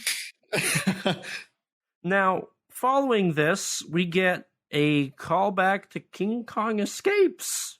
Not really, but kind of. I mean, it's more a callback to the Meat Eater fight in the original, if you want to call it that. Yeah, it's kind of a lamer version. Mm-hmm. So, a giant snake just suddenly crawls out of nowhere and attacks King Kong, which I was pleasantly surprised by because I could not remember for the life of me if King Kong fought any creatures or not in this one. Mm-hmm. So I was pleasantly surprised to see, there is another creature in this film. How nice. And he murders this snake in quite the brutal jawbreaker, I must say. Yeah, so what happens is, while Kong and the snake are attacking, which apparently during production there was like an issue with the snake's puppeteering, so they like cut all the wires and just had Rick Baker like acting like this thing was actually fighting him. That doesn't surprise me. I hear they had a lot of issues with like even like the hydraulic arms and stuff they were having issues with. Oh, the hydraulic arms almost dropped an extra and almost crushed Jessica Lange. Yeah, multiple times. Mm-hmm. And then the Fred Wilson almost got crushed. Yep. Like the actor for him almost got crushed, I mean. Yeah. This film had a lot of dangerous moments. Jack appears to watch this and get Dawn, and then as like Kong sees Dawn running away with Jack, he like is fed up and just destroys this snake's face. He does his jawbreaker, and then he just rips off its like the top of its head, and it's really brutal. I'm like, God damn. Now, let me ask you this: which did you prefer, the sea serpent or the giant snake? I mean, both are kind of lame, but I mean, so on the one hand, the sea serpent is maybe one of the funniest scenes, just for the bonk on the head. but on the other, the jawbreaker was kind of cool. I like that. Mm-hmm. So I don't know. I might. That's a tough question, but I think I'm gonna have to go with the head bonk with the sea serpent, just by a tiny bit. Okay. But I don't think either fight is very good. See, I would go with the sea serpent because I thought that fight was a little more lively and a little more animated than this scene. I mean, there's like two different versions. There's like 2 or 3 different versions of this scene because like the extended cut of this movie, the snake fight is edited completely differently. Mm-hmm. But in the version that we watched, like they resorted to close-up shots, not really showing a lot. Right. And it's a maybe 45-second fight. Right. The sea serpent scene's similar to that. But like they have wide shots, they have medium shots. Yeah. I don't think they actually resort to any close-ups there. Not that I can recall. I don't off the top recall of my any. head. But I did enjoy the brutal jawbreaker. I thought that was fun in this. Yeah. So Kong like gets up and like runs after them. They end up jumping into some water, and then they float downstream and eventually get out of the water and run to the gates. Where Wilson and co have been building a pitfall trap for Kong with chloroform in the hole that they've dug right past the door. Oh, that's what they were using to knock him out. Yes. Okay. They say it in the movie. I didn't hear that. Hey, I'm gonna chalk this up to maybe it was cut in my version. Sure. maybe. So they get Jack and Dawn out of the bad side of the island, just as Kong shows up, and Kong starts like pounding on the wall and banging down the door, which during this whole scene, like this is the first time that Kong legitimately felt huge to me. Mm-hmm. Like there's a good sense of scale throughout the movie, but this scene particularly, I was like, this really feels like Kong is like 50 feet tall and he's like pounding this and breaking this door down. And the fall was shot in slow motion and it looks amazing. This is the best sequence of Kong, is this sequence here. Oh yeah, no, this is really cool. This scene is really cool. I also do enjoy a bit of his rampage near the end of the film, of course, as well. Mm-hmm. So then we kind of jump ahead a little bit. Kong is now on an oil refiner ship. Yeah. In one of the tanks, just kind of locked up. Yeah. Sad boy Kong. And this is where they do briefly talk about how Kong has been stripped of all of his like godlike powers and whatnot. And this is where we get the beginning of the weird change of heart for Dawn, because now she's like all like... Yeah, the movie just becomes suddenly like really sympathetic for Kong. Which doesn't like... Up until this point, they've been running away from Kong. Mm-hmm. See, it makes sense for Jack's character. Yes. Since he's kind of like a hippie environmentalist type character. It works and makes sense for him. Dawn less so. Like Kong did fend off the snake, but at the same time he was also a bit of a sleazy monkey. Right, and even to that point, Kong was also just fighting off the giant snake so he could not have Dawn harmed and fend for his territory. Right, yeah. So it doesn't, I don't think it was very jarring. Very jarring. It's just such a sudden shift. Mm-hmm. Now, like, if they showed, like, loading Kong up and during that Dawn, like, has a change of heart because they see how they're treating him or something, maybe that would help, but they don't do anything like that. It's just suddenly Dawn cares. And then Dawn only mildly cares, and then Dawn is trying to run away, and then Dawn cares again. Yeah. Like, it's very jarring. It's not like how in 33, from what I can remember, Fay Ray always just seems to not want to be with Kong. She's remorseful at the end, but she doesn't have a connection with Kong. Right. Because they were still trying to... I mean, Kong in that movie is a tragic character, but, I mean, at the end they chop it up to Beauty killed the Beast. Whereas in this film, that line's not even mentioned. No. They don't want Beauty to have killed the Beast. They wanted to be mankind killed the Beast. Mm-hmm. So it just doesn't... I don't think it, like, follows through on it. And, like, in reference to King Kong 05, I think it's more interesting to see Naomi Watts, or it's Emma Watson. Emma Watson is the Anne in that movie. No, I think it's Naomi Watts. Is it Naomi Watts? I'm pretty sure it's Naomi Watts. Okay. Like, she does grow to have that connection with Kong, and she is remorseful. It's Carl Denham that tries to sell it as Beauty killed the Beast, but the way he delivers the line is more like in a dramatic, tragic way. It's very theatrical, but it's also very like, this is not like, we're not celebrating Beauty killing the Beast. It's, you know, Kong has died.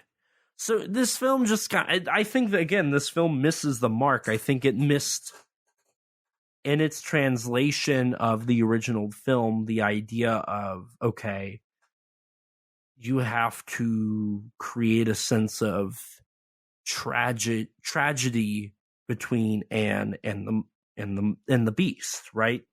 Right. I mean, it's just the issue just fundamentally is more that the connection between them just doesn't quite work. Mm-hmm. That's just the issue here.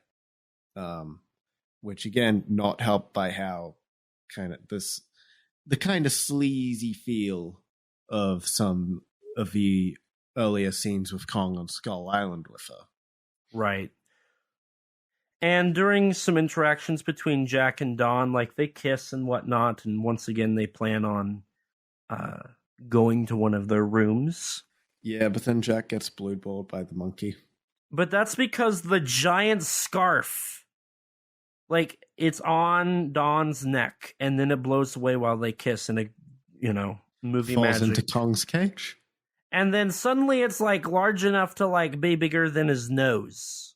And it's like, earlier, Don was, like, the size of, like, your chin and maybe your mouth. And now her scarf is the size of your nose. And then Kong has, like, a whole breakdown. And then Don, like, tries to calm him down. And then he rocks the boat. And she's standing on top of the cage like an idiot. Yep. While there's literally a place where you can climb down and stand. Surprise, surprise, she ends up falling in the cage. Kong does grab her, though. And then they have some interactions, and then Don climbs out. Which, this whole sequence just feels unnecessary. Like, why would you write a character that stupid? It is funny, though. But following this, we're in New York on opening night. You skipped the prime scene. What scene? Where Wilson tries to get Jack and Don to sign the contracts to be in his show. That happened earlier. That happened a little before this. That happened right now. No. It's in the following scene the following day. It's the daytime. No, that happened before. No, because the kiss is at night. She falls down at night, and then following day. It happens right after, like, they first feed Kong, like when they first got him on the ship. Oh, that's right. Silly. But you tried. I guess we should establish that to gotcha me. They both agree to be in the show, and that kind of leads into this scene here. Mm-hmm. Yeah, where Jack just refuses the show. Tells Wilson to basically just go screw himself, and tries to convince Dawn to leave as well. And then so by this point, like, Wilson has kind of fallen into the Carl Denham role, but it also just doesn't fit his character. Because up until this point, he's just been a major oil company executive, and now he's suddenly a showman. It's like, that really feels like you're forcing the Carl Denham to this character. I don't know. I felt it worked fine enough just with him being a very exploitative character. Like, with him just being, like, willing to exploit Kong and earlier the resources as quickly and the best he could, you know? I mean, he was already, like, boasting to, like, the Petrox Corporation, the company he works for, that, like, oh, we've got the big one. We've got the mother lode with the oil, promising that before he even knew if it was usable or not. That's fair. I don't know. I think it fits well enough. Yeah, I'm not sold on that idea. It didn't feel to me. It didn't feel like a massive character shift. I don't know. It felt pretty jarring to me. So following this, we get the grand show, which they change it from being inside an auditorium to outside, which feels, I don't know. This really makes Kong feel really, really big. And I don't know how to feel about that in this story. Like, when King Kong's, fighting Godzilla, like, okay, yeah, he's got to be big. But that's a different Kong from what we're trying to tell. We're trying to tell a very personalized story, one that's, down closer to Earth. And I feel like the smaller Kong does a better job at that story. And Kong here just feels larger than life, which makes sense, but also detracts, I think, from the, like, smaller scale story they're trying to tell between Kong and Don. I don't know. I think it works for, like, the whole eighth wonder of the world. Yeah, but see, aspect. That whole thing's not even in here. True. That is true. Like, this is not the eighth wonder. This is just a gas pump. I do love the crown that they put on top of him. I thought that was hilarious. That is a really funny thing. Then, just like in 33, reporters start taking pictures and whatnot, and Kong thinks they're attacking Don, and he breaks free. Though, I don't know, in this one it feels less... He breaks free so easily. Yes. And, I don't know, I think it's because of the rapid cutting, because, like, in 33, like, Kong, like, actually had to, like, fight to get free. And it's all one shot, maybe like an alternate side, but for the most part, it's just one shot. I don't know. There's something about that just felt more dramatic. This just kind of felt like, oh, he's out. It just felt too easy. It did. It's also important to note that, and I don't know what it is for 33, but the Skull Island sequence covers about an hour and 20 minutes of this story. The movie's 2 hours and 14 minutes long, so there's like 45 minutes that's actually in New York, which I think is partially why it feels kind of rushed here, because then they stop the whole Kong Don thing for the Don and Jack thing. So, and that's like a solid, like, almost 20-minute segment. Actually, it might be closer to 10. So, in all honesty, there's like 35 minutes minus credits to do the whole shebang. So they kind of rush it through, I think. Jack grabs Dawn and they run away. They end up getting on a train. Yeah. Which this opens up the movie to a beautiful miniature set. Yes. I want to highlight a really cool detail I noticed is that in, like, one of the buildings, you can see like, so they've got the lights on, and you can see like the shadow of like a person in the building, and you can see the shadow actually move. It looks like there's like a stiff little like puppet of like a doll or something of a person in there. I love that detail. That's really cool. See, this kind of reminded me of the miniatures used in Ghostbusters and then in Little Shop of Horrors, the director's cut, in Ghostbusters in reference to the Stay Puft sequence. There's something about like the post 60s miniature city Hollywood movies that just looks really good. And I think it has to do a lot with the lighting, especially the New York miniature stuff. I think it looks really, really good. Oh, it looks great. I honestly wish there was a bit more of it in the film. Yes, I agree. And the whole train destruction sequence is really cool. Dawn and Jack end up escaping from the train, and a couple, probably 30 people die in the process. Yeah, Kong grabs like a random lady that isn't Dawn, and then just chucks her away. Oh yeah. Then they run to the nearest bridge, get across that where there's like a blockade to like fire at Kong. Yeah. And then like Kong somehow knows this, so he just kind of strolls in the water. Yeah. While Dawn and Jack are in a bar flirting with each other, but also Jack is kind of teasing Dawn.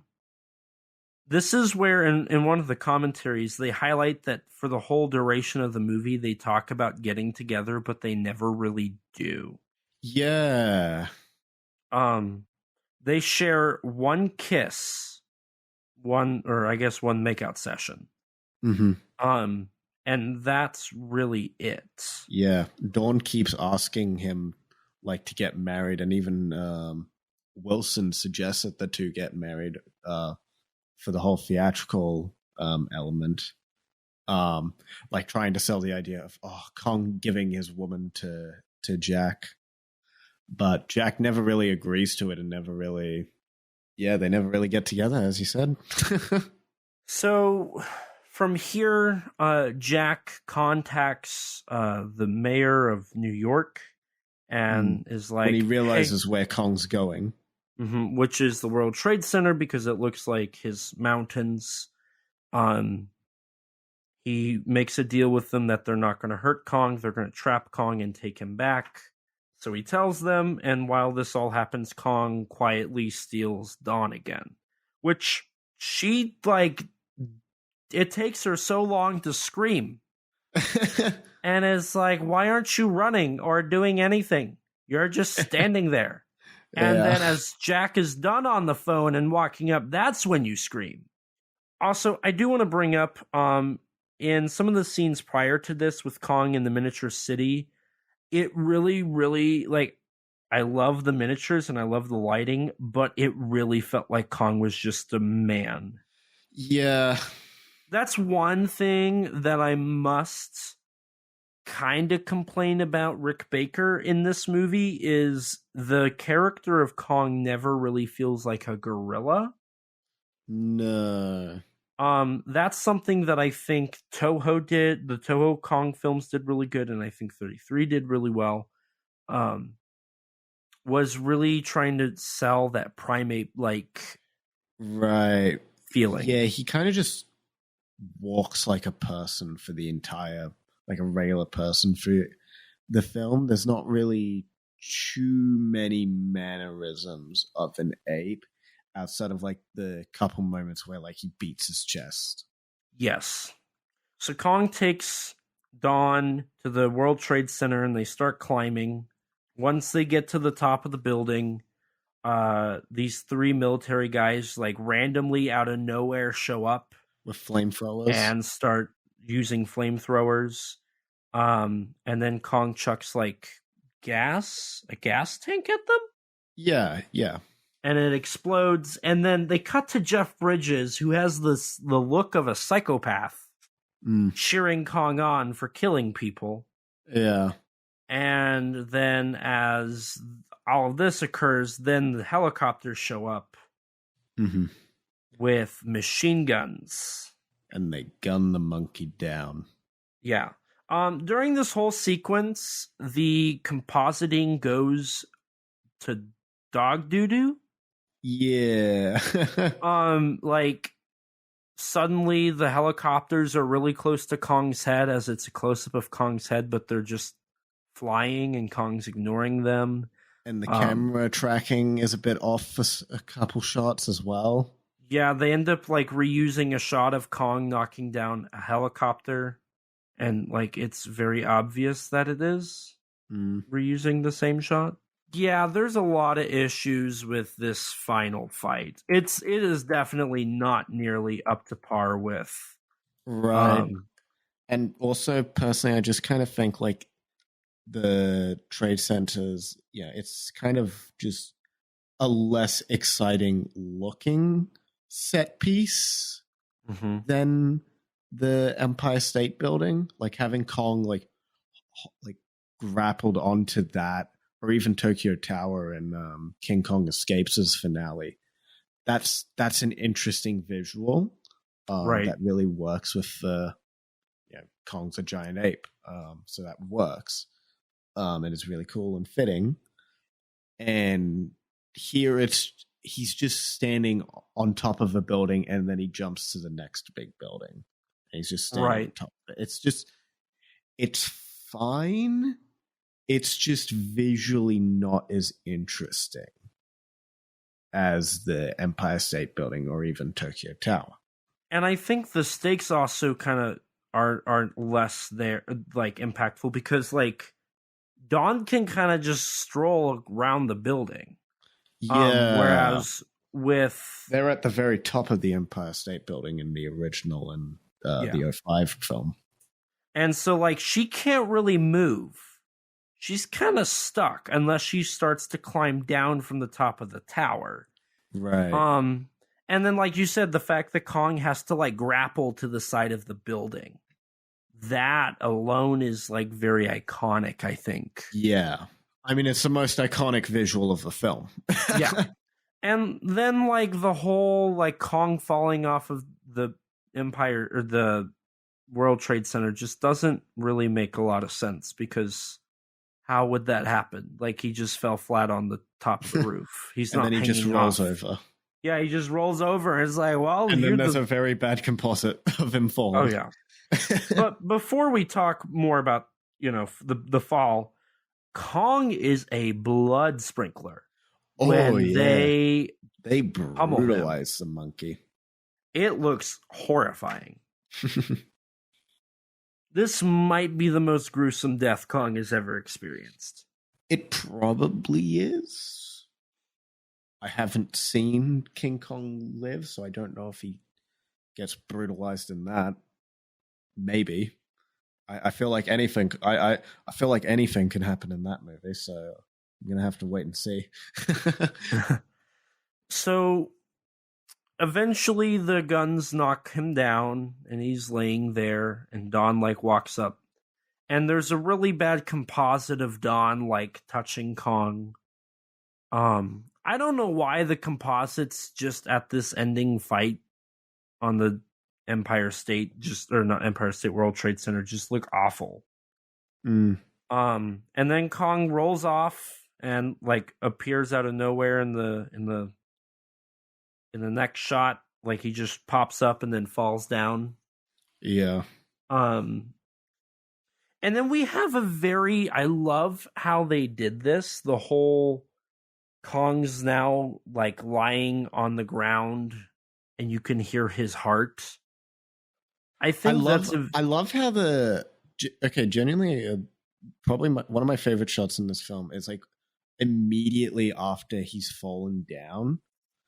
Literally, basically the moment he's on the ground, we get a shot of reporters just on top of him taking photos on top of the giant beast. Yeah. And then I think that's a brilliantly poignant shot. In the film. And then you see like police officers having to come up and like grab them and pull them off. Right. Even in death, the creature is still being exploited by man. Though suddenly Dawn just shows up. Teleports to the ground. Yeah, it's like, bruh, like, you were on the top of the World Trade Center. There's no way you got, like, they were being dramatic. Jeff Bridges takes longer to get there. Yeah. And he was in the other tower. But I love this sequence with the heart and it's slowly stopping. I think that's a very, very good sequence. Mm-hmm. And then the heart stops beating, and then Dawn's surrounded by reporters, and Jack is just standing there watching. In the original version, Jack walks away. There's also some cut dialogue about how if Kong dies, like, they'll forever, like, only remember that, like, that'll be in their history. So it might not be best to have them do that. Like, get together after if Kong dies. Mm-hmm. And then we get our credits. Hey, don't worry, Jack. He's just in a heartbeat for like 10 years. Or a coma, sorry. I'm stupid. So yeah, that's King Kong. Yep. Not to be confused with King Kong or King Kong. Now, okay. Do you have any more? I've got my like final thoughts, and then like I want to talk about the copyright a little bit. Okay. Don't think I have anything that I haven't already mentioned. Okay. Then I guess we could wrap up on our final thoughts and then kind of segue into that copyright stuff. Yep, sounds good. Well, at least I guess for my final thoughts overall, I genuinely believe that this movie is visually interesting and it's stunning at points. The sets are great and the scale is amazing at some points. I love, like you mentioned earlier, how grand the movie is. Mm-hmm. However, I do think it misses all of the right grooves that the 33 film has. Because they start off the film to try to be something different, but then they just fall right back into what 33 is. Mm-hmm. And they never leave that. From like the 35-minute mark to the end of the movie, it's just right there with how the original film is. Yeah. It is fun to see like a Hollywood budgeted suit. I think the suit looks really good. In contrast to like the suit in King Kong versus Godzilla or King Kong Escapes. Mm-hmm. And like the whole cast seems to be enjoying themselves, but none of them are really like, none of these characters I think even remotely get close to Fay Wray or Robert Armstrong or Bruce Cabot. Like, mm-hmm. it just they don't have the right material. Mm-hmm. I cannot stand the change from Carl Denham to Fred Wilson. I think that's easily the worst part about this story. Mm-hmm. I think that really hurts the film. And I think the lack of creatures for Kong to fight just leads to Kong not having a lot to do outside of being a creep and playing with Dawn for an hour. Even when like Kong shows up for the log scene, like it's just kind of out of nowhere. Yeah, it's very sudden. And it almost feels like they're struggling to find stuff for Kong to do that keeps him as a interesting aspect of the film. Mm-hmm. They really banked on the idea of the relationship between Dawn and Kong, but I don't think that relationship works. Right, but that's kind of one of the weaker elements of the film. Mm-hmm. And what's your final thoughts? So for me, I don't know. I'll give it this. I definitely found it to be a pleasant surprise overall. I'd heard mixed things about this film at absolute best, and in a lot of cases I'd heard of it being like an absolute travesty. Mm-hmm. So I was expecting a complete slog of a film that wasn't going to be very interesting at all. So for what it's worth, the film kept me engaged for pretty much the entire runtime. For most of the runtime, I'd say. It took a little bit to get going, but I think once like you kind of get to Skull Island, the film is at least a fun. It's a fun adventure film. Like you said, it's very grand, but I feel like it could be more grand with the lack of the dinosaurs and the lack of the changing the Empire State Building to the Twin Towers. I think kind of holds the film back with that grand scale. And the wonder, I guess, of King Kong. Yeah, to that point, I think something that King Kong has that just is something natural to it is it's a very theatrical movie, right? Yeah. I mean, in the film, they are very theatrical with like what ends up happening to Kong with the exploits. Right. So Kong just naturally has that theatrical element to this character. And they tried to make a more realistic, like, down-to-earth story, and I don't know if that necessarily works for Kong. Mm-hmm. But, like, overall, I felt the film was all right as a remake of the original. It hit the beats well enough to be all right, but I don't think this is anything terribly special as a remake. And I don't know if this would hold up on rewatch very well for me. Mm-hmm. But I guess I can't confirm that until I rewatch it. So this is true. So take that for what you will. So, would you like to kind of explore the copyright further, or do you want to go and do our rankings?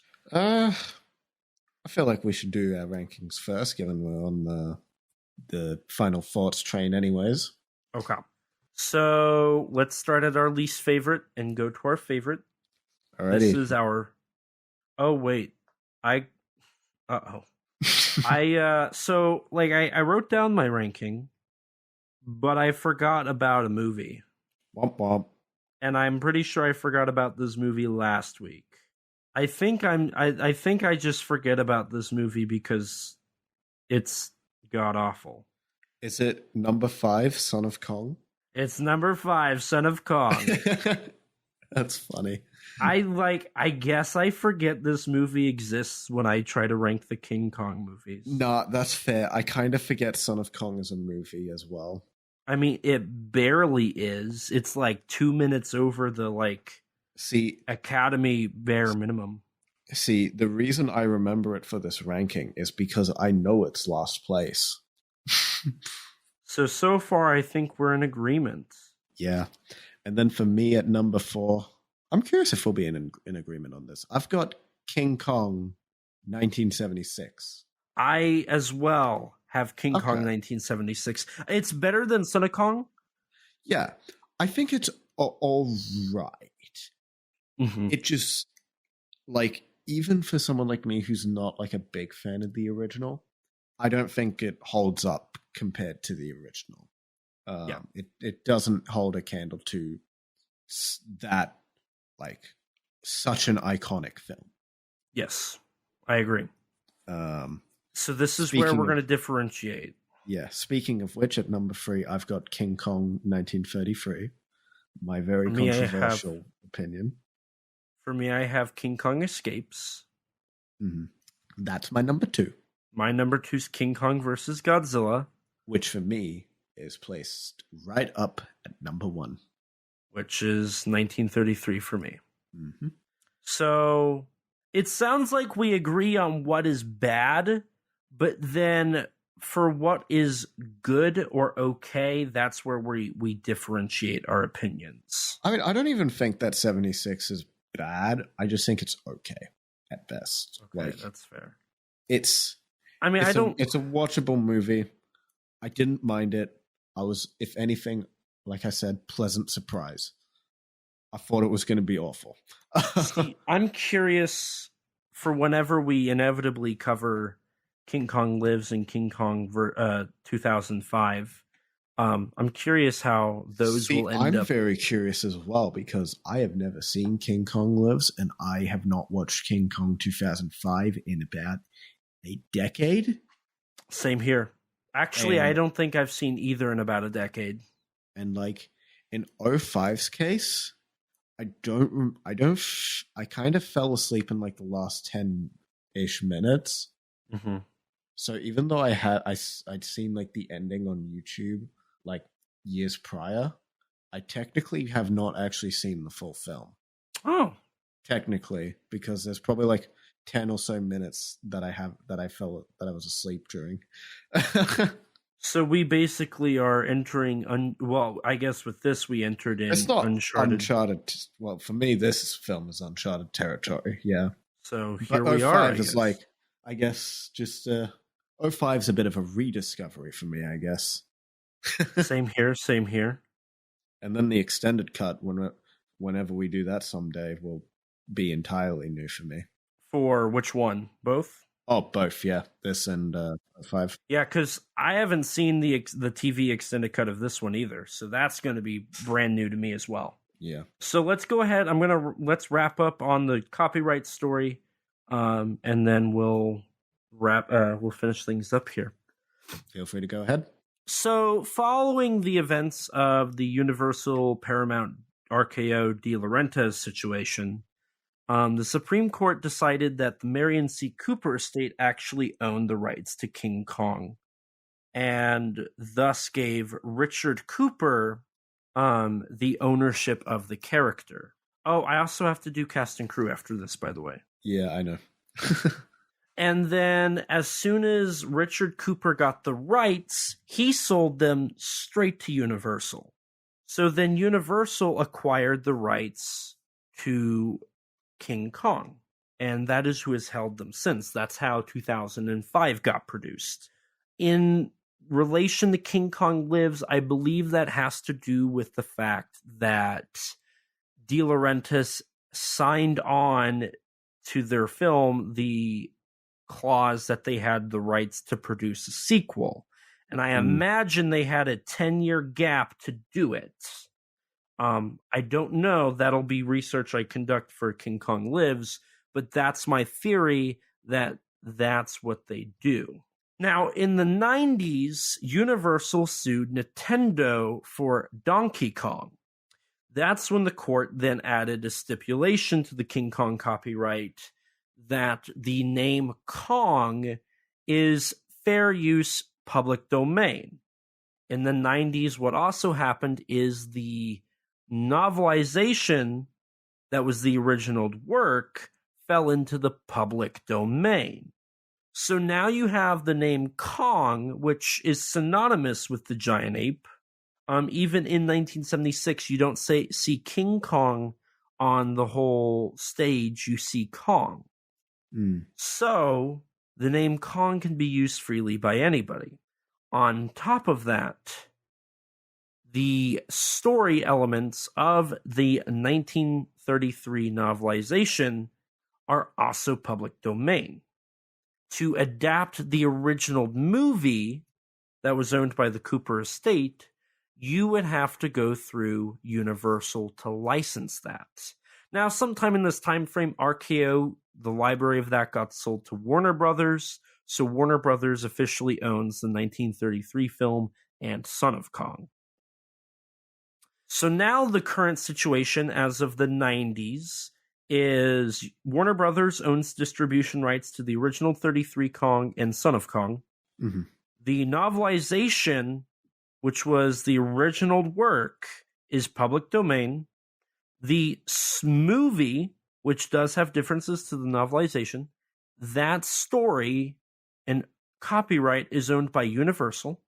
Paramount owns the distribution rights to the 76 movie, and through a contract with John Beck, Toho, and Universal, Universal owns King Kong Escapes and King Kong vs. Godzilla's international distribution rights forever. Dino De Laurentiis has ownership of King Kong Lives. Like I said, that's probably because they had the rights to do a sequel. And then in 2005, Universal did their remake of 33 with Peter Jackson. Because they can do that because they own that story, which is why it is a direct adaptation of the 33 movie.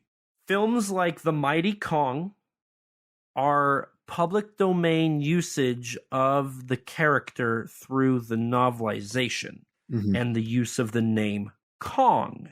NECA's King Kong action figures and plushies are via the King Kong novelization, not licensed through Paramount, Universal, Toho, or anything like that. And I imagine Warner Brothers would have ownership of the 33 design, I think. Then you have Joe DeVito's Kong, King of Skull Island, which is a sequel to the 33 novelization, which is where a lot of your new King Kong merchandise has come from. The Mezco stuff was via that. A lot of that stuff. Any novel or any comic book adaptation is all Kong because Kong is a public domain name and you can do a giant gorilla. You just can't do the 33 movie story. This goes to where my biggest argument with people is. Kong Skull Island, while taking clear story elements from the Paramount film and having Skull Island, a Triceratops horn, a giant monkey, and his name is Kong, is not King Kong. If you're doing a King Kong-a-thon, you do not have to and should not do Kong Skull Island. Kong Skull Island is just simply a Kongsploitation film just as much as Ape or The Mighty Peking Man or Yeti Giant of the 20th Century or Konga TNT. Or Ape versus Monster. The only difference is it's a big budget Hollywood movie. And you will never see the name King Kong said in the movies to avoid that copyright issue. Now, I know on the Funko Pops it says King Kong, and in the novelization there's one mention of the name King Kong, and foreign... There is also some marketing material and press material that calls him King Kong. But in the movies themselves, they will not refer to him as King Kong. They never will. And that is probably due to the clause of they're clearly not adapting the original 33 story from the novelization. King Kong could fall under Universal's ownership.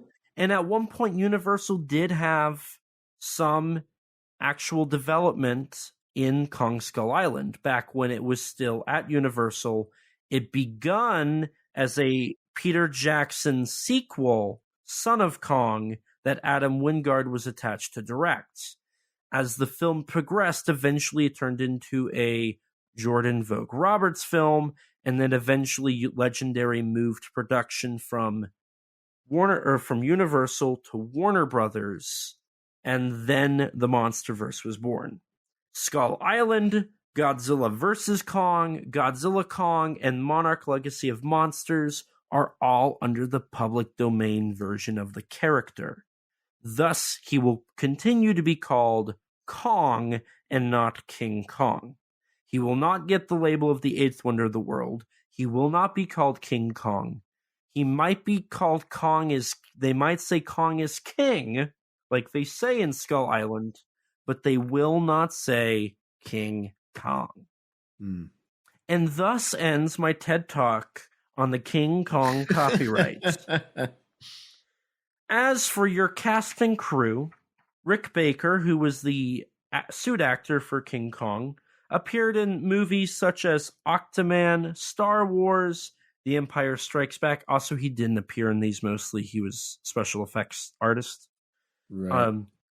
Empire Strikes Back, Men in Black, the 1998 Mighty Joe Young remake, and here we go.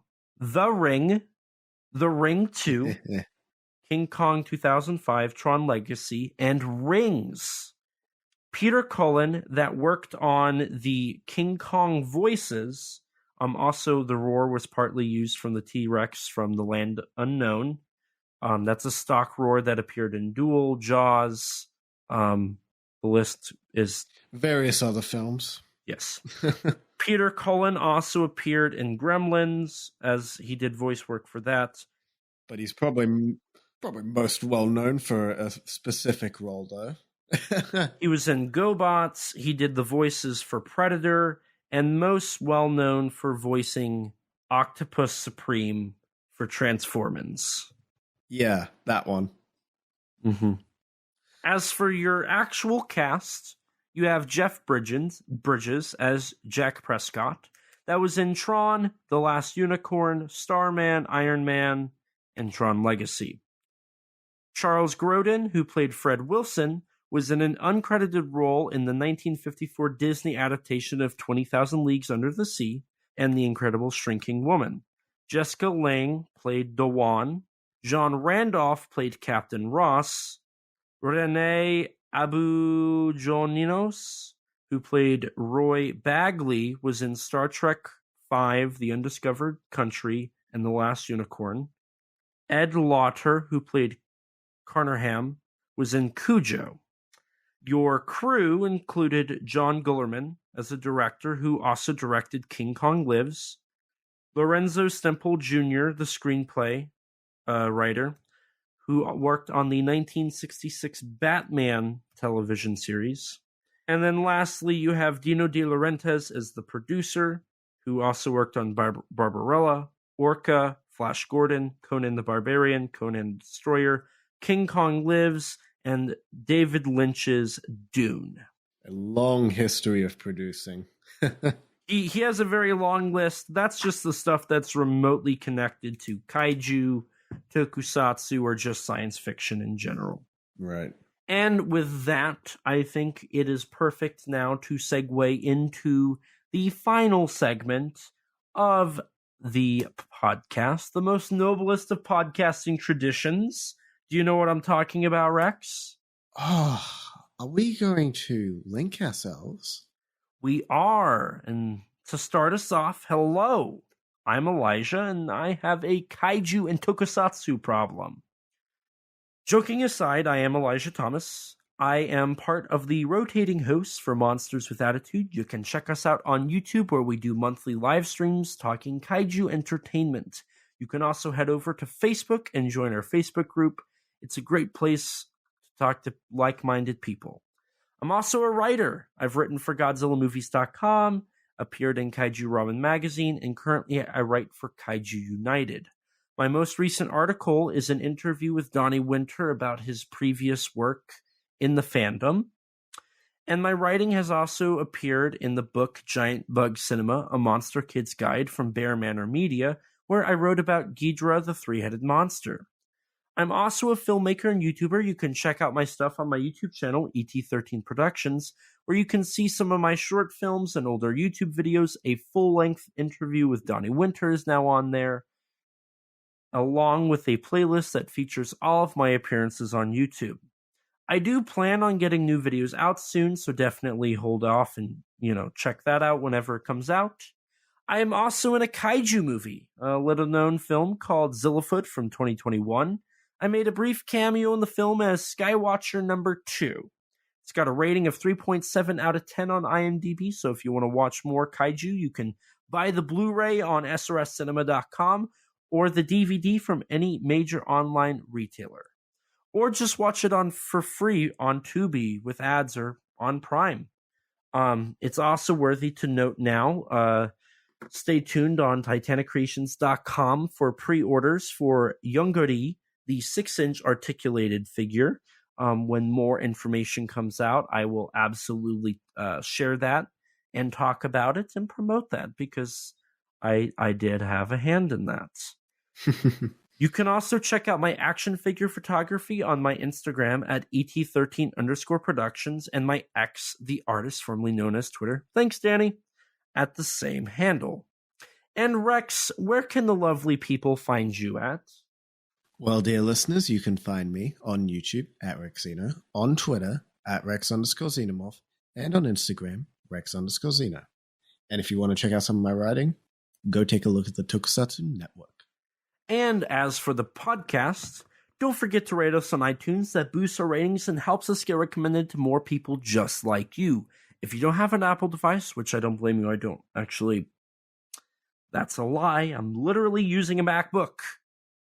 Literally using a MacBook. But you can rate us on Spotify now. That's something you can do. If you want to stay up to date with all things Kaiju Conversation related, follow us on Twitter at KAIJU_CONVERS. If you don't have Twitter, you can follow us on Instagram or like us on Facebook. If you're like me before podcasting and you don't have any social media, lucky you. You can email us at kaijuconversation@gmail.com.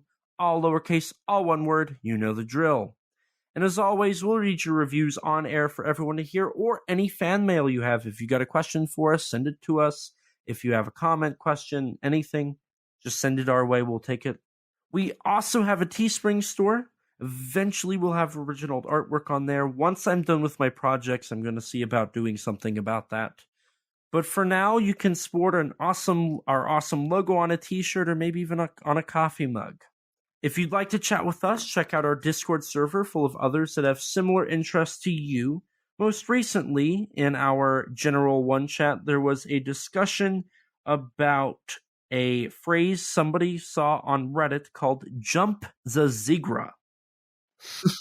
And so, with that, I think we really jumped the Zegra for this episode. It's a great community full of great people. Don't forget to subscribe to our YouTube channel and hit the bell so you can be notified anytime we upload a video. We sometimes post exclusives to the channel like bloopers for episodes or minisodes talking about news or other subjects.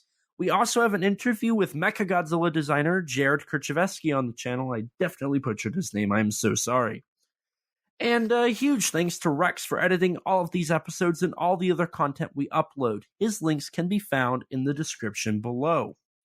Along with Rex, we'd like to give a huge thanks and shout out to Danny DeManna of the Godzilla Novelization Project for his amazing vocals on our theme song.